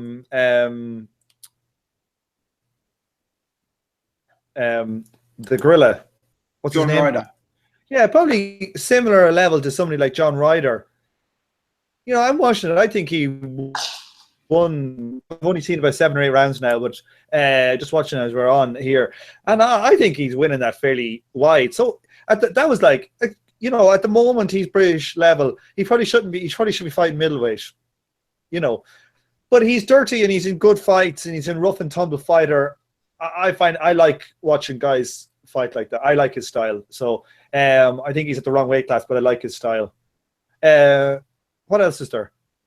That's about it, is it? That's about it in terms of the about in terms of the undercard. What about George Groves? What fight would you like to see him in, Tom?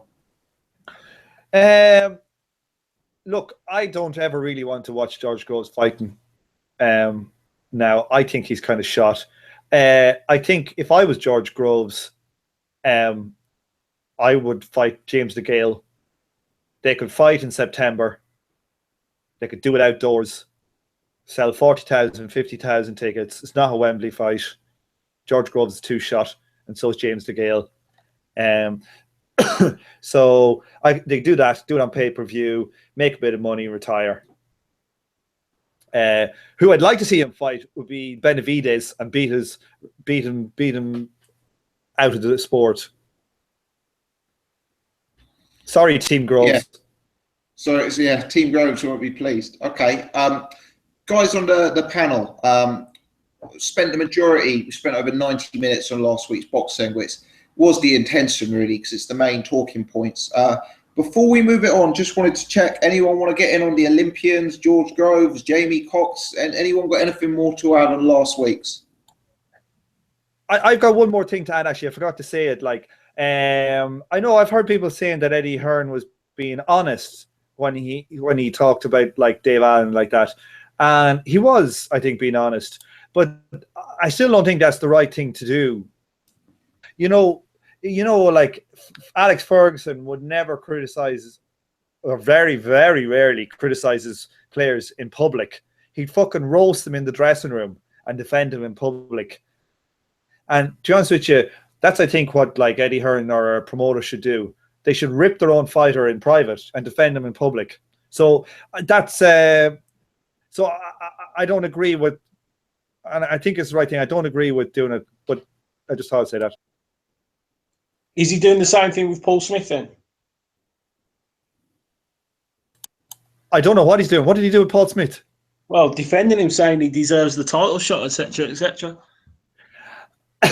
Well, yeah. Well, the problem with that is that one is a strange one, because, most of he attacked, say, the Guru and Chad Hogan for Guru directly. Okay, but they never, as far as I know, they were tweeting Mendoza, and I think boxing fans have the right to fucking say whatever they want about their sport.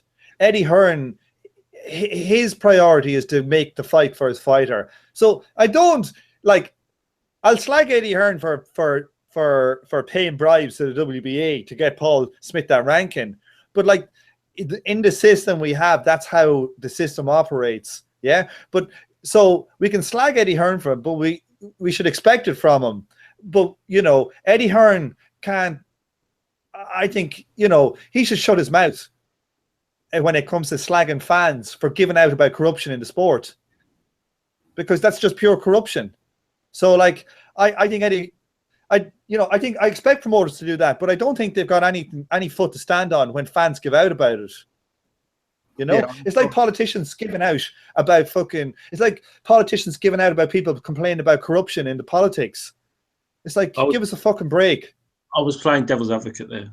Sorry. Oh, I know. Yeah, I know. Yeah, but I don't think he really cares that much about Dave Allen. Dave Allen's not really one of his fighters, is he? I think that's the way it is. No, yeah, I just think, to be honest with you, I think a part of that was Eddie Hearn got booed. That's the second time he got booed. His fighter lost. He was pissed off. He took it out on Dave Allen. Yep. Do you know what? I wouldn't be surprised if Dave Allen does become a proper matchroom fighter. Apparently, he sold £30,000 worth of tickets for this event.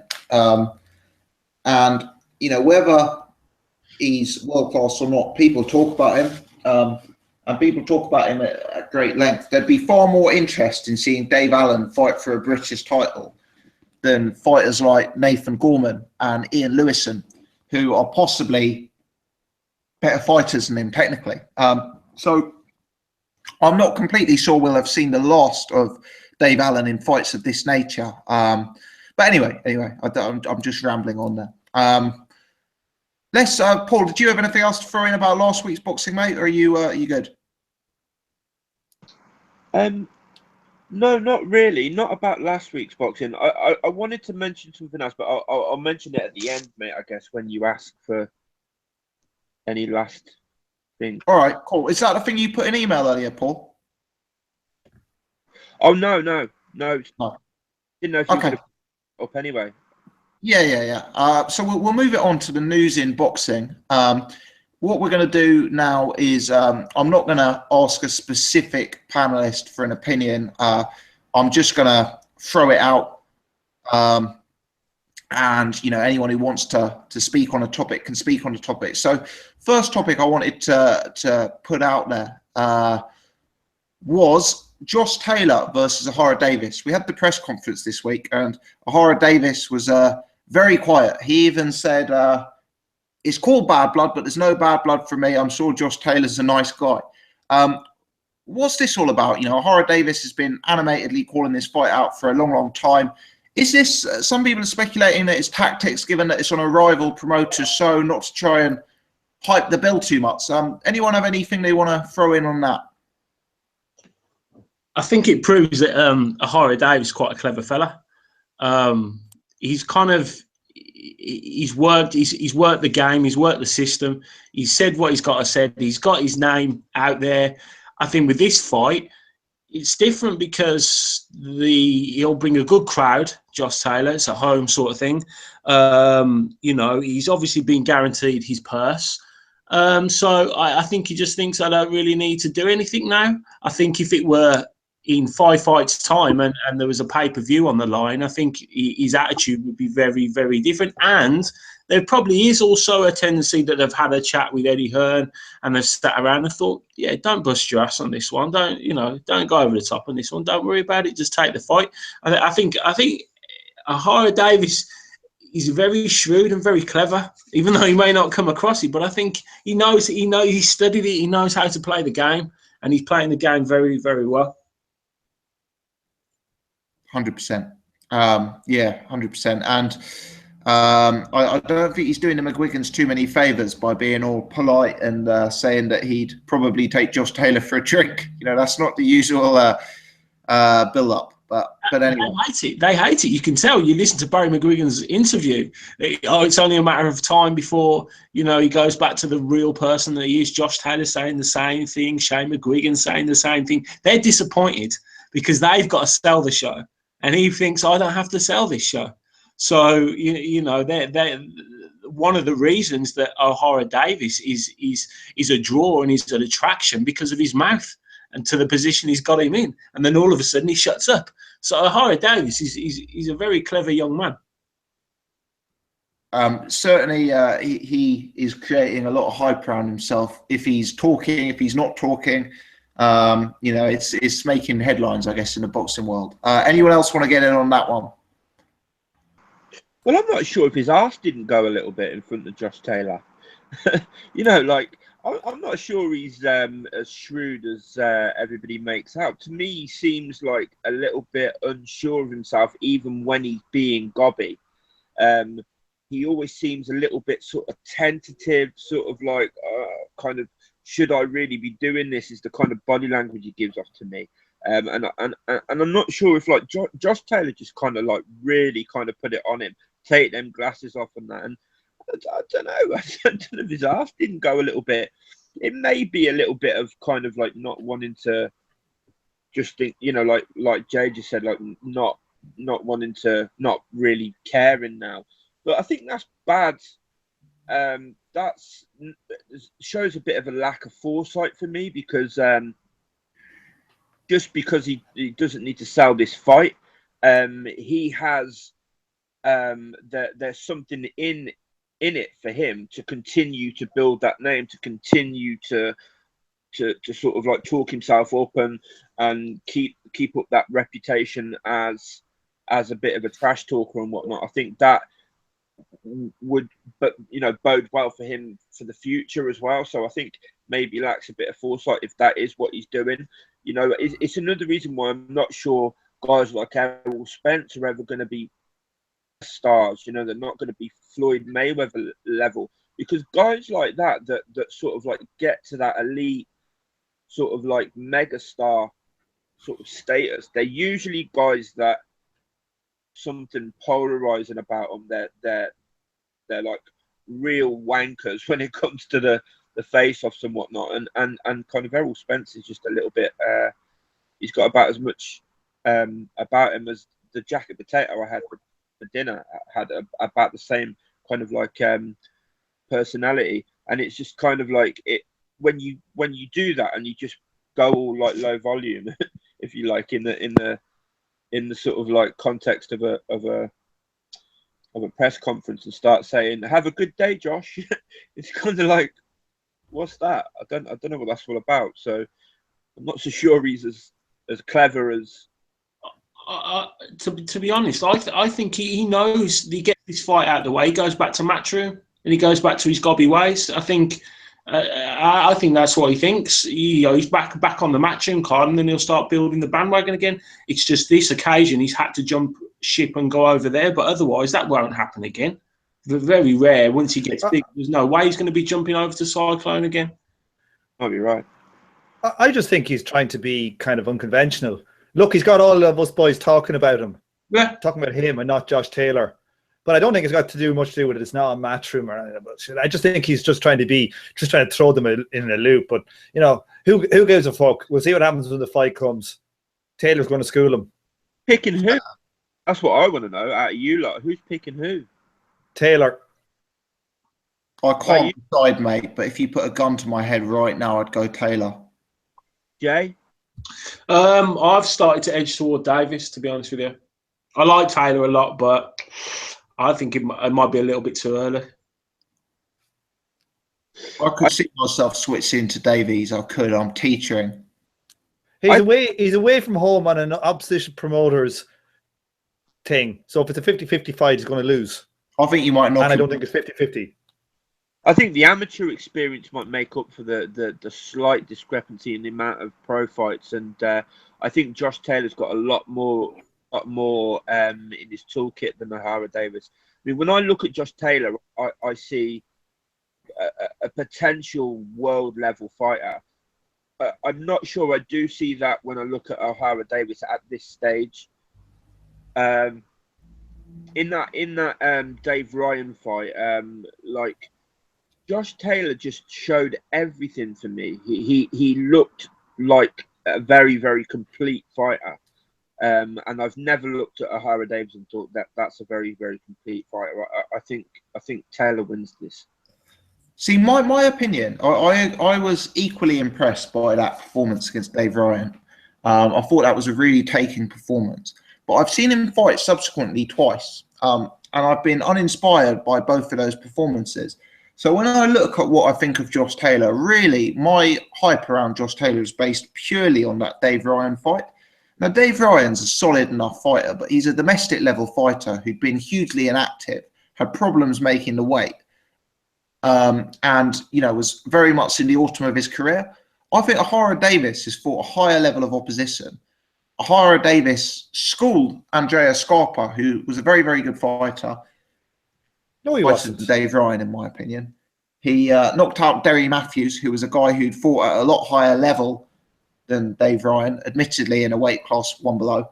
But Derry was shot, though. Derry was proper shot. He was, but only in the same way that Dave Ryan was, in my opinion. The other thing is Ohara Davies, he may not be as offensively complete as Josh Taylor, but I think he's probably more defensively complete than Josh Taylor. If you watch one of Josh Taylor's recent fights, especially that one out in Vegas, he's getting clipped. And now he's stepping up in level against a guy who's got power of his own, like Davies. That could be a factor. Having said all of that, I am still saying I'm picking Taylor to win, but I really view this as a fight that could go either way. But you see, in those fights, Taylor thinks he's a lot of levels above, and he's just going to blast the guy out, and he's getting clipped. He's not going to do that same, I don't think, against Josh Taylor. And the other thing is, Scarpa is not a good fighter. Scarpa, we only say that because Scarpa beat a fucking brutally shot, what do you call him? John Wayne Hibbard. John Wayne Hibbert, who got fucking destroyed by a guy, Martin Getton, who was retired. So Scarpa is not a good fighter. Like, Dave Ryan is at least as good as Scarpa. Yeah, and Taylor did beat Scarpa easily, but Scarpa was fucking so rudimentary. And the other thing is, but Taylor or Davies he's quite one-paced, a higher pace, and he's much taller than him, I think, and he'll probably have similar-ish reach. And I think he's got better amateur experience, which does help if you want to play to box technically. Yeah. So, and he's going to be at home on his home promoters thing. He's got amateur experience, and he is the home fighter. These things are all undeniable. I actually think Scarpa was a really good fighter. I was very impressed by Scarpa. I was at that fight. I disagree about Davis being one-paced. I've seen Davis, put it on opponents. I've seen Davis be the front foot fighter and almost try and fight like a Eubank fight, where he's looking for single power punches and trying to get on the inside and trying to be very explosive. I've also seen him be a back foot fighter, trying to put his shoulder up and do a shoulder roll and counter punch. I do think that I'm saying all of this. I think Taylor is my pick at this point, but I really think Davies can cause problems. I really do. Tim Groves is slagging me in the podcast for saying I thought Taylor is world level when he fought Dave Ryan, but I think he's not far off world level. He's on the way up, and he's as good. I think he's the top 140 fighter in this country. Maybe Jack Catterall. I think them two are top. That's the way I look at it. Interesting stuff. Okay. Another big fight has been made for the July the 8th card at the Copper Box.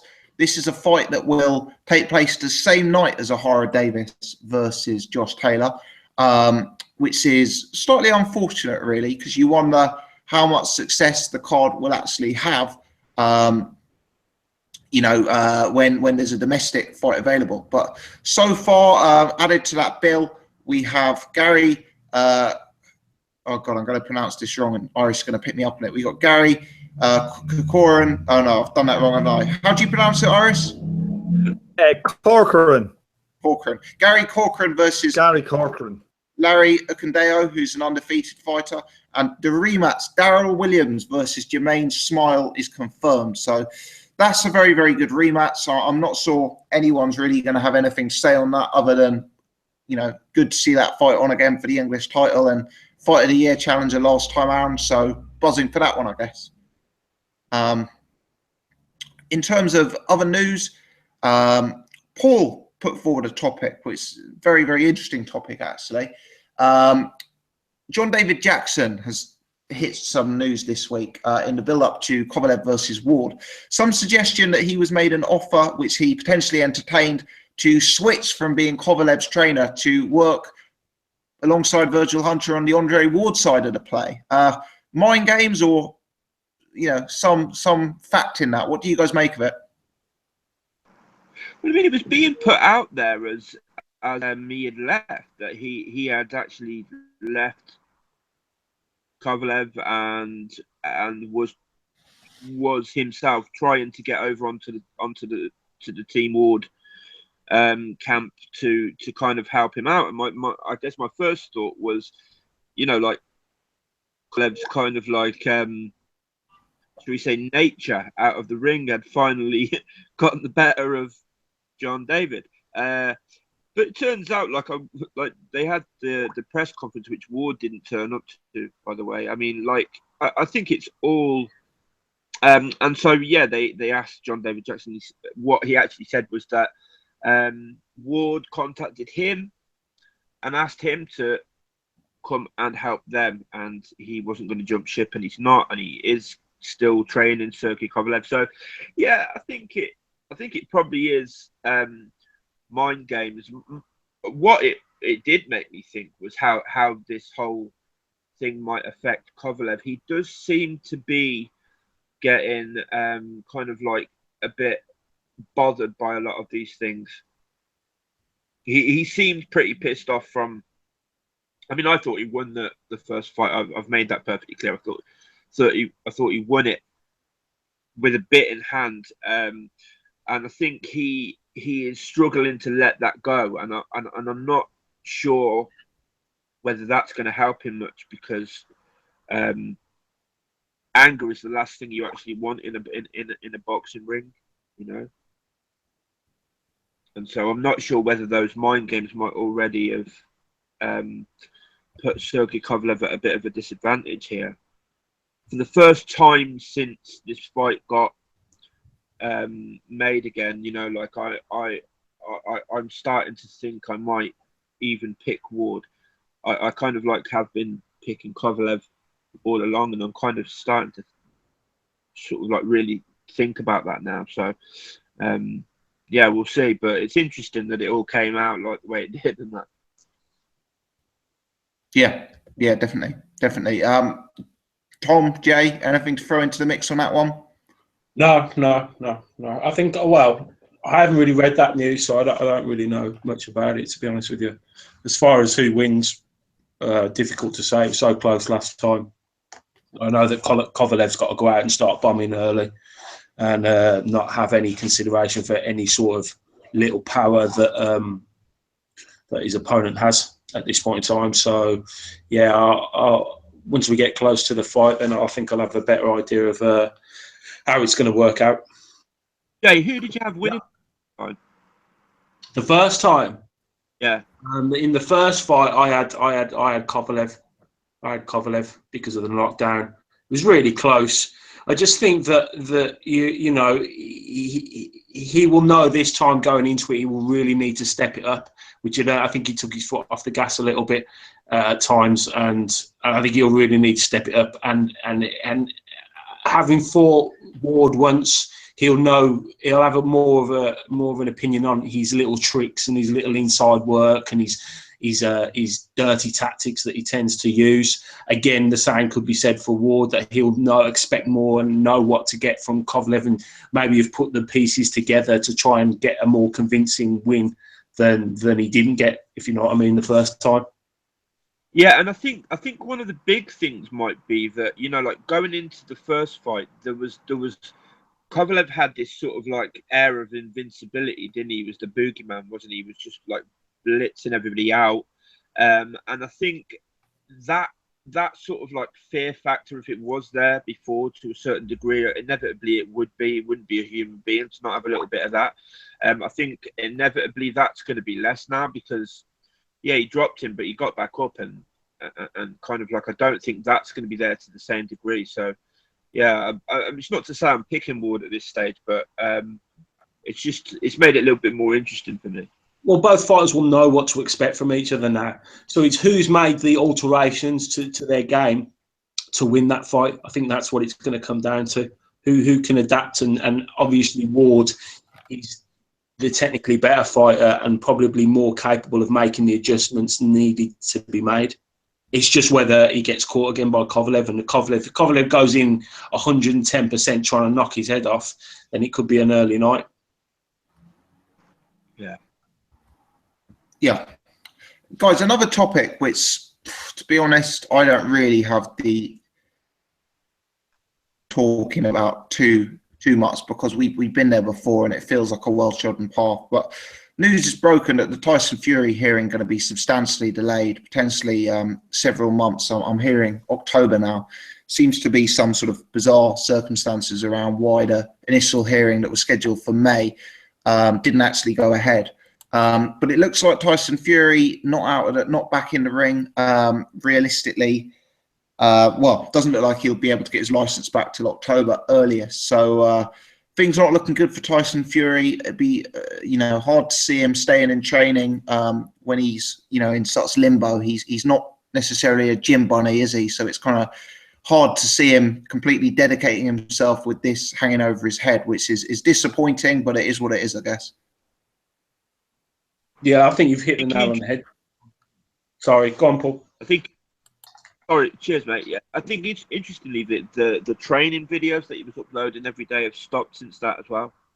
I kind of called this. I thought, like, Tyson Fury. I'm not sure we'll ever see the same Tyson Fury back in the ring again.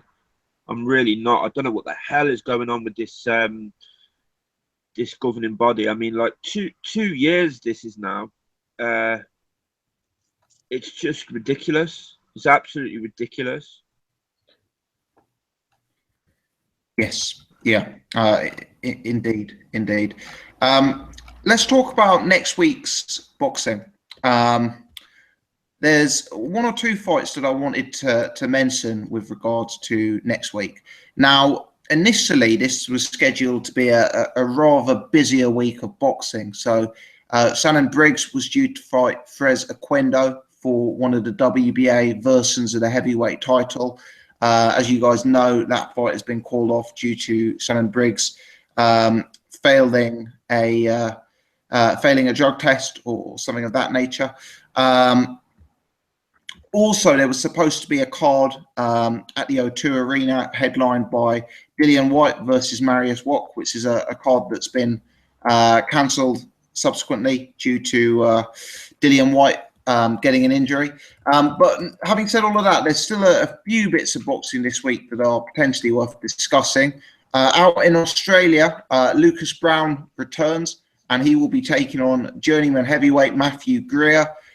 Greer is 40 years old. He's lost 9 on the bounce. He's been stopped 10 times, including by Hughie Fury and Shannon Briggs relatively recently. Possibly more interestingly than that, there's 2 very decent fights. Well, one very decent fight, one big name fight in Canada.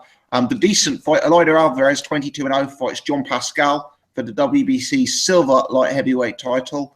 Adonis Stevenson rematches Andre Fonfara for the WBC world light heavyweight title. A rematch that we probably weren't absolutely begging for, if we're completely honest. Fonfara, since that loss, he's put together 1 or 2 decent wins. Beat Chad Dawson, beat Julio Cesar Chavez Jr., won in what many, I think most, consider a robbery against Nathan Cleverly. But there you go. What are your thoughts on this week's boxing, guys? Anyone want to throw anything to the mix there? Well, sounds like shite to me. No interest in Alvarez versus Pascal? Not really. I'll probably end up watching them because I'm a loser. But that and 2 very kind of uninspiring fights. We've had a good run so far. This week seems to be on a bit of a downer.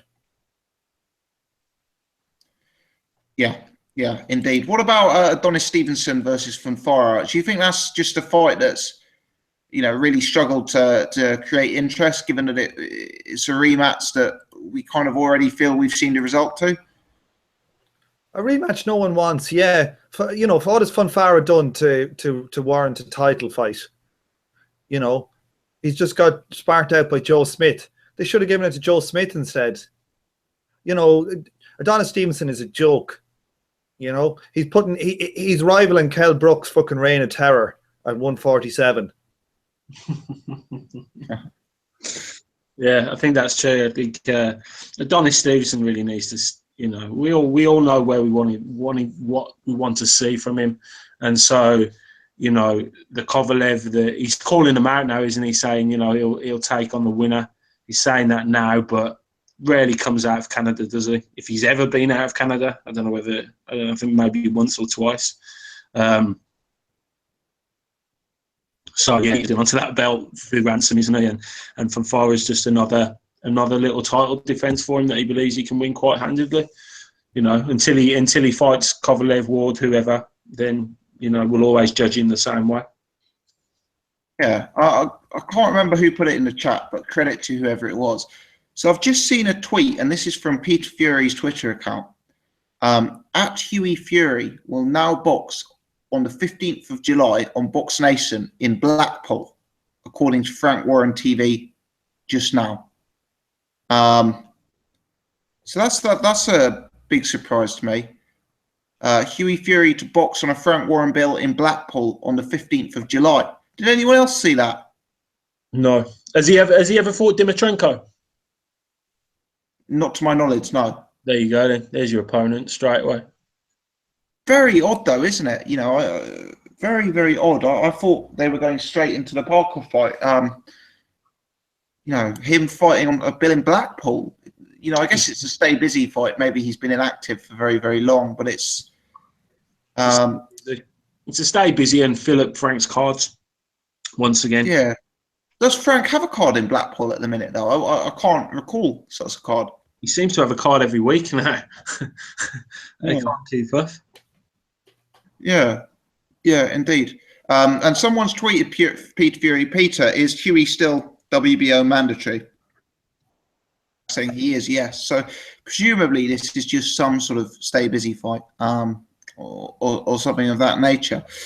Right, guys. Well, that fulfills our agenda for tonight. I thought it would be a briefer show, but some good debate, especially with regard to last week's boxing, and we've ended up doing in excess of 2 hours. So let me just rattle through the panel quickly. And as always, thanks to all of you guys for joining me tonight to discuss boxing. But let me just rattle through the panel and see if anyone's got anything else to discuss before we call it a night. Paul, you may have mentioned that you had something in mind, mate. Yeah, I did, and I kind of like, I thought I'd written down more information than I actually written down, but there was a fight last week that some kind of robbery happened. Who got robbed last week in America? On a card in America? And Dam got robbed. Was that last week? Yeah. It might have been robbed. It might have been that. Kirill Relic. Or it might have been Kirill Relic. It's one of the fights that's happened recently in America. That the 3 judges that scored the fight have been suspended, pending re-education or something. They're gonna like send them on some sort of course. And I just wanted to bring this up because we've been talking about, you know, robberies in this country and whatnot for a while now. And this strikes me as something that should happen. You know, like if judges continually scoring fights badly, maybe they're not always getting paid off. You know, like it's, you know, the skeptic in me wants to just go, yeah, always out of the envelope. But here, how do we know that that's always the case? Do you know what I mean? So I just think something like that might just at least sort of like sort out some of the guys that just don't know how to score a fight. Well, I think they do know how to score a fight. Like, I think any type of average boxing men, people who are interested in boxing, go to amateur clubs, whatever, involved in the business, they all know how to score fights. But they just suddenly, when they're judges, they don't know how to do it. Doesn't make any sense to me. I don't believe that they aren't qualified enough to get out. Just can't believe it. How come fans rarely have the wacky judges scorecards? You know, it just doesn't make any sense to me that judges should be worse than fans at judging cards. Yeah, but I mean, if you look doesn't make at the Kell Brook fight at the weekend, the judges had it scored more towards Errol Spence, and most people had Kell Brook up. Like, one of the judges had Errol Spence up by 5, one of them had him up by 3, and I think most people would agree that, maybe apart from yourself after rewatching it, but most people would agree that Errol Spence wasn't winning that fight by 5 rounds. So, like, if anything, that should have been going the other way. So I don't think you can just always say that. I also don't agree that, like, everybody that just knows a bit about boxing can score a fight. I think being a boxing fan and actually scoring a fight is very, very different. I see a lot of people scoring fights that I just kind of don't know what the hell they're watching. So, but I'm not just talking about, say, people who just go to watch fights. I'm talking about people like, if you want to be a boxing judge, you have to do loads of things in boxing. You have to be an amateur judge first. You have to, you know, it's not a simple thing to become a world-class boxing judge. You know, they should be whittled out by then. It's not like you're just taking 2 random, you know, blind men from a sidewalk to do it. You know, they're being whittled by choice. No, but I mean, The thing I'd say is it's harder to score a fight at the arena than it is on watching on TV because, there's so many blind spots when you're sitting ringside because, certain punches are landing on a different side of a fighter's head or on a different side of the fighter's guard. And I actually find it easier to score fights on TV than I do if I'm at York Hall, for example. Yeah, I agree with that. But the thing is, so Tom, for example, is kind of like always talking about corruption in boxing and that. But when it comes to the referees, they all have gone through sort of like stringent like practice before they get to judges. Why can't they sort of like just know somebody and get a spot like that? I mean, like, but boxing is quite a corrupt sport. I don't buy that everybody that becomes a judge, a top class judge in boxing, has been through everything and is like top notch in what they do. I just think there's a lot more sort of like underhanded, dodgy stuff goes on in boxing than that. Look, I just think that, I think judges know that if they want it, if you want to be, say you're a boxing referee, like on one of these matchroom cards, you know that if you disqualify, say, the 3 Olympians that were on that card. Now, you could say, I think 2 of them were disqualifications. I think the Joe Cardino one is probably not. He retaliated. So I think if you had suspended them, you would not be brought on as a referee on a matchroom card again. Everybody knows that. Well, you're a boxing. What I say, Tom, I'm not sure I necessarily agree there because, like, you may know more about this than I do, but as far as I'm aware, matchroom has no role in choosing referees who attend their shows, mate. Of course they do, because they'll have connections. It's not like the British Boxing Board of Control is an organisation that's not also dependent on the matchroom. They're not these, totally independent organizations. A lot of the people, they're all linked in, both politically to do with money, who's got all the big shows that pay fees to the British Boxing Board. They're going to be matchroom, so they're going to have clout. So it's not just as simple as, they won't be able, the British Boxing Board will just say one thing and another. It's a very highly linked thing. But matchroom would fucking put their foot down, and you just know it. Like that's how. Why do say, for example, British boxing judges give the British home fighters every chance to survive in a fight? The A side and the B side, they'll stop them quick. They never stop the A side quick, ever. But British judges, British refs are known for stopping the B side quick. That's, you just look statistically that there's something going on there. It's not just, it's just random. And, you have to be blind to the corruption in these things. It's not like these judges don't know what they're doing. They do know what they're doing. And they're also, and when the judge is at a fight and they're judging, they're watching a fight in a very different way than I am as a spectator who's caught up in the thing and roaring and shouting and have a favorite and a dog in it. If you want to do it and it's your job, it's a different thing, and it's easier to do when it's your job than when you're just sitting as a fan, drinking a few beers, chatting to your mates. Yeah, I do think that referee, and particularly in the Fowler fight, was considering disqualifying Fowler. I think he realised what had gone on. He knew it was wrong, and I think he was considering it. But I think, maybe that was an instance where the occasion did play a factor in his, considerations. But to be fair, Fowler's opponent, didn't make too much fuss, and that probably allowed him to give the impression that opponent could fight on. But anyway, one other thing I must just mention in terms of throwing something else into the mix, and it's not necessarily something I want comments on, but I'll just put it out there. And shout out to Charlie, who put this in the chat earlier.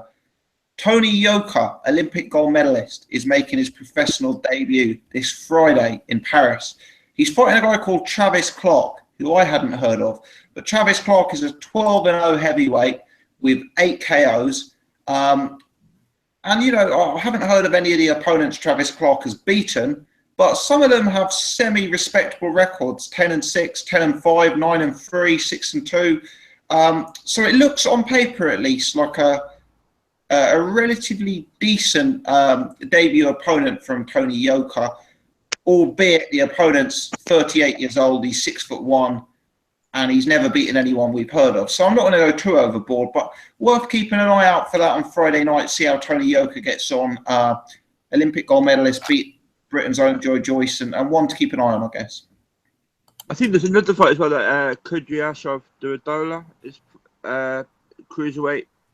I think it's this weekend as well, is it? Okay, I didn't see that one, mate. Oh yeah, that was a war. That was a great fight. It's a rematch, is it? Yeah, the rematch. Yeah. Ah, interesting. Okay, that's as well. Bradley Skeet's fighting Friday. Is he? Well, where's that? He's fighting Singleton. Brentford. Where is it? Oh, yeah, Brentford. Yeah, that's right. Okay, is that on Box Nation? Is it? Yeah. Well, that's the same. I didn't realise I'm out Friday night on the beers. Otherwise, I would give that one a look. So yeah, let's. I'll just go have a look, see if there's anyone else on that card. Lee Markham versus Joe Mullender for the English middleweight. Boy Jones Jr. is out. Charlie Driscoll's out. Harley Ben is out. Okay, yeah. Might be one to check out after it's gone live, perhaps. But yeah, okay. Jay, anything else from yourself before we call it a night, mate? No, it's been fantastic this evening with the debate. You don't need an election debate when you've got boxing gossip debate. Very, very good. I really enjoy it. Yeah. Good stuff, Joe. No, and pleasure having you on as always, mate. I think this is your third show, and long may that continue. Thank you very much. Iris, sorry. Yeah, no, sorry. I was just going. Yeah, Sherry is doing a threesome A. He's not turning up. He thinks he's just above and beyond us, but we'll show him. We'll catch him up. We're getting on him on the polls. Myself and Paul are having intense beef tonight. I think I'm going to take on Tommy Guru Allen in a fight to the death, just as a warm-up fight before I kick the shite out of Paul. He'd probably welcome it. He's already. I think I listened to the podcast the other night, and hasn't he already been offered out by one of the viewers of the podcast already? As too, he was on in the chat earlier on. Oh, really? He's been offering out Andy Patterson, and he wants to take him on and beat the shite out of him for calling Kell Brook a quitter. And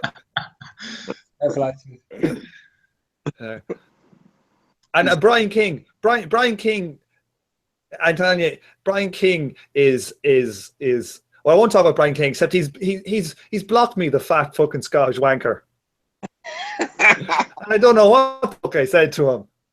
And for a man who trolls everybody within an inch of their life, Christ all fucking mighty. They're not all fanboys, Tom. They're not all fanboys. You're the largest figure, Tom. I'll say that. Huh? Well, I said you're a divisive. There we go, guys. Enjoyed it tonight. Thanks to Paul. Thanks to Jay. Thanks to Irish Tom. Cheers also to Jet, who was on for the first hour or so. Really appreciate you guys giving up your time as ever. Thanks to everyone in the chat who's been keeping the conversation going there and who's watched live. 160 of you guys still watching with us. So last out, please hit that thumbs up button and please subscribe if you're new. This video will now, of course, upload onto the channel. It'll probably be up by about 11:30, midnight, something of that nature. So you can feel free to give it another look. Many thanks as always for watching. We'll be back next Wednesday at 8:30, and I'm sure there'll be huge amounts of new topics to discuss when we do that next week. So I'll wrap it up there, and thanks again, everyone. Have a good evening. Cheers. Happy Wednesday. Happy Wednesday, lads. Peace.